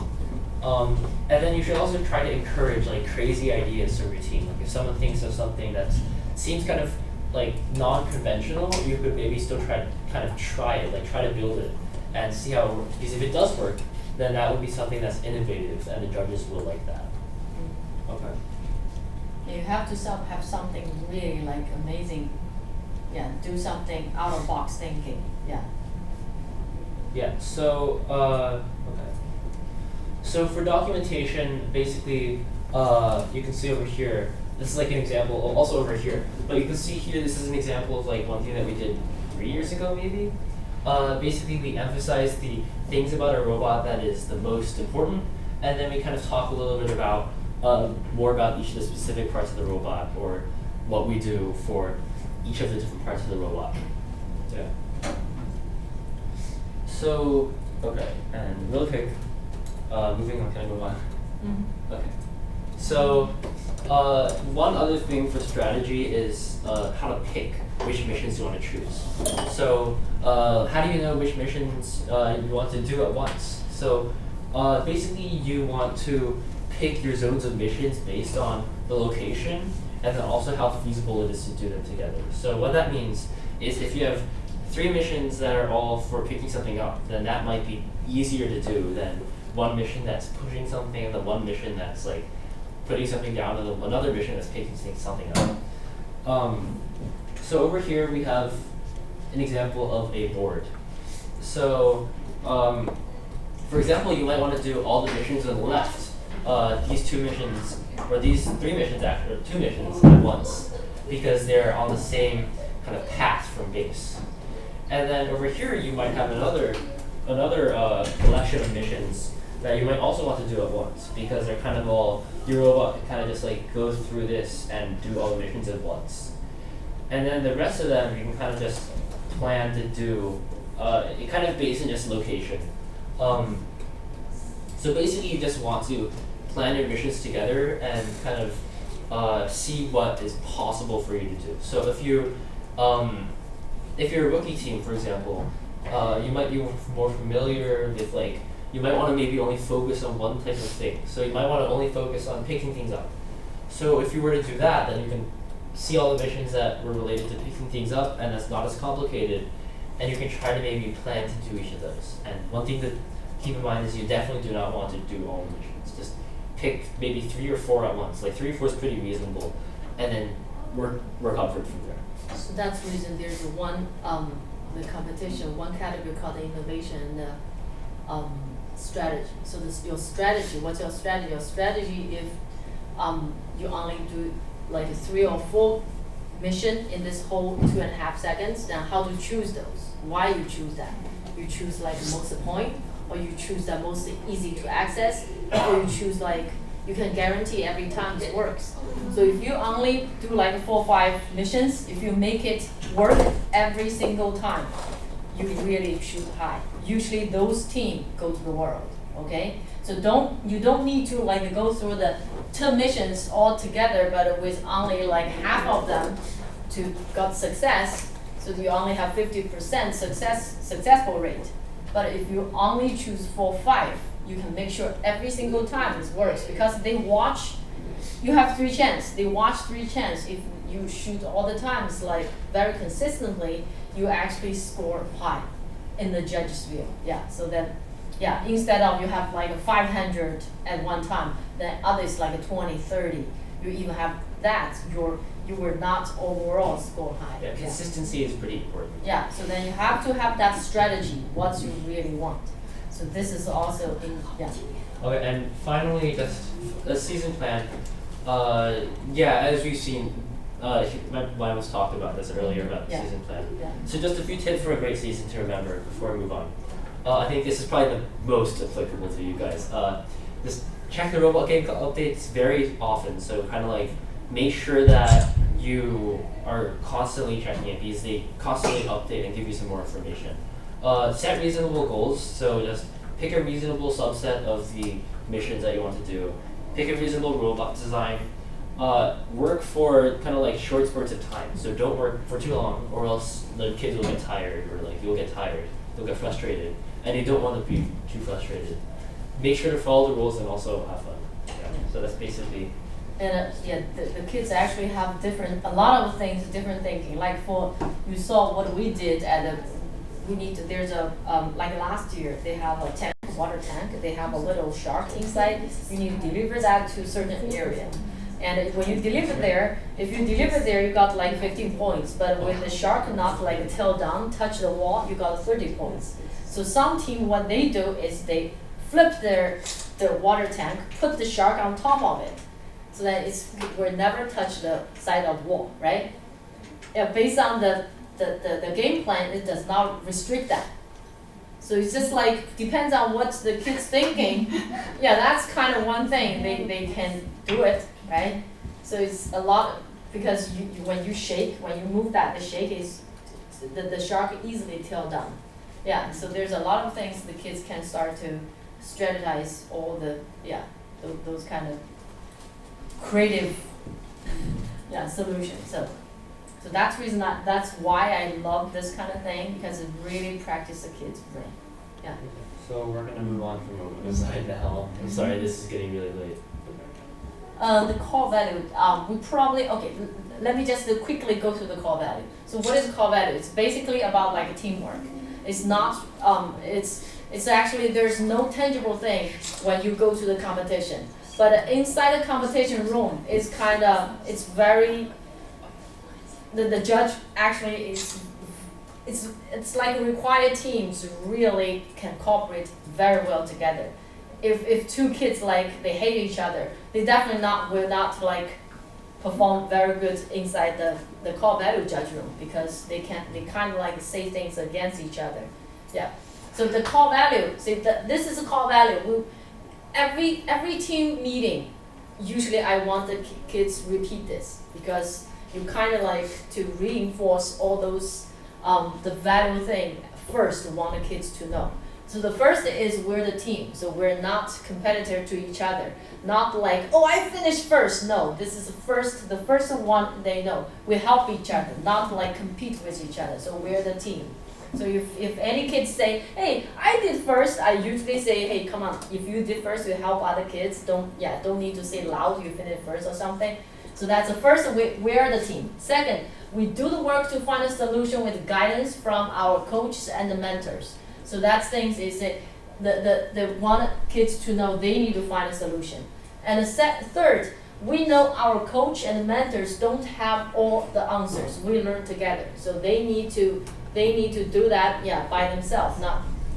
And fourth, we all the spirit of friendly competition. So this one actually they watch when you go to competition, the judge actually watch this a lot. They don't want kids like the compete and then they say, hey, you guys lose. If you say that, the judge will notice, and the judge usually going to know, like talk to the judge advisor, then you're going to penalize on your grade. So usually, because I start to judge a lot in the FRC, FTC, so there's have a like match observer. Those people actually watch all the team do. If the team say, nah, I'm winning, you lose, then they actually going to come to us say, hey, there's one team, see this kind of behavior. They want the behavior is, if some team got something wrong, like you want to go to help them. For example, your battery is gone, then the other team want to help you. So they want you compete at the best situation, not like if I got sick. Yeah, basically you're not good at that. They just because the other one is sick, so you want. So they don't want this kind of situation. So they want a friendly competition. They want to help each other. That's the reason every year they have one like the one mission in between of two tables. They both do together to get more points. And the fifth one is what we discover is more important than what we win. So this is the one most important is you learn is the first. The first you come here to do this is to learn the new things, not win. So even the kids, so that's the reason the coach is the one should have a good model, great role model for the kids. Whatever the kids do, little thing good, you need to acknowledge you did so good on this. Yeah, not like, oh, so every single competition, the tournament, I all the time tell the kids, say we do our best, but whatever you have, yeah, it's already, you're already enjoying the whole season. So all the time you prepare them, not like, yeah. So that's the focus. So to set the rule is most like focus on the learned skills as your goal, okay? And then when we share our experience with others, so you basically, that's the reason you need to go to here to present, go to there to present, basically a lot of outreach. Yeah, and also they want a team to help each other. So if you have technical difficulty, you go to any team, they should come to help you. Yeah. And the next is we display gracious professionalism and competition in everything we do. So you see there's a little two sign, the trademark. It's actually the gracious professionalism is the trademark from in the first actually claimed this is like they're special. You from the first you have to know those two words. Competition, not the competition. The competition is kind of cooperation with competition. They combine those together. So we're not competition, we're competition. You have to cooperate with each other. And gracious professionalism, you have to show all those professional the behavior there. You not like, yeah. So everything, these two words is most important to the first. And then last we have fun. So you have to make this fun experience to the kids. Even lose, even not go to state, but it's still very rewarding. Yeah. So the next next is core value, the judging, like rubrics. Yeah. Every year they use the same rubric. So you guys see the project rubric, see the robot design rubric. This is the core value rubric. So you have like this inspiration. So basically you need to balance emphasis on all three aspects. So like you need to all the time keep remind your kids about the core value. So when they do, so for example you have conflict, how you guys you need to let the teach the kids how to solve those conflicts. Yeah. And a team, what's that? The next is, what's this? Engage other. What's that? Team engages in their enthusiasm and fun. Okay, team engage others in a sweet, that's and fun.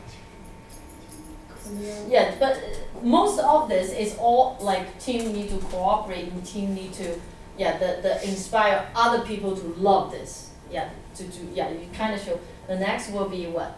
Teamwork? Yeah, the next teamwork. So the teamwork all the kids need to like work together. So during the judge room, what the core value judge room they do, they usually all the team come together. They will have some kind of challenge. For example, there's 1 year they have one big, like a 2 meter, maybe 2 meter, the 2 meter. What is it like the plastic, the bag on top of the carpet, and they have two little Lego character, those kind of two like mini figure, on top of in the middle of the, is that in the middle, Anthony? In the middle of the like square? I forgot. Yeah, I forgot. Or maybe at the side. Yeah, but their challenge is the kids need to, without touch that two minifigure, the minifigure need to go to the other end. So like you cannot touch it. Yeah, you cannot but you need to move that to the end. So basically they want the kids to think about how to solve this. And so this is kind of challenge for the kids. They really, the thing is think is like impossible, but the kids need to do that possibly. Yeah, so that's basically they just wanted to see how the kids to start to brainstorm the idea and until to fulfill this kind of goal. Yeah, and what is next? Yeah, next gracious professionalism. It's about all the behavior, like just like they need to cooperate with each other. Yeah, every single thing is about teamwork. So there's no tangible. So just while you're doing the project, while you're doing the robot design, because all the time the kids going to against each other. So you how you guide them, how you let them to solve this kind of the conflict. Yeah, that's basically core value does. So this is the whole thing about the FL competition. Yeah, it's a lot. It is a lot, but yeah, keep your goal low and take the kids together, learn together, and also you will see you also really learn a lot. That's yeah. So this is not the first year, okay? This is 7th year they do this. So don't look at this. This is because this is 7th year. But the reason I want to show this because I want you guys to know you can reach here after years and years. Yeah. Let's take Stanford 17 South Ridgewood and East Ridgewood Avenue. Yeah. Choice. Yeah, it's your choice. But the thing is, I can see. Yeah, like my kids come from there. I see what they actually gain. Yeah. So they're capability, even their yeah, you can see. 可以啊。 Yeah. 我们老大去年在这上学。你也开过那个？对啊。下年下手。对你家应该还是。我家有大的，我们家有大的。也。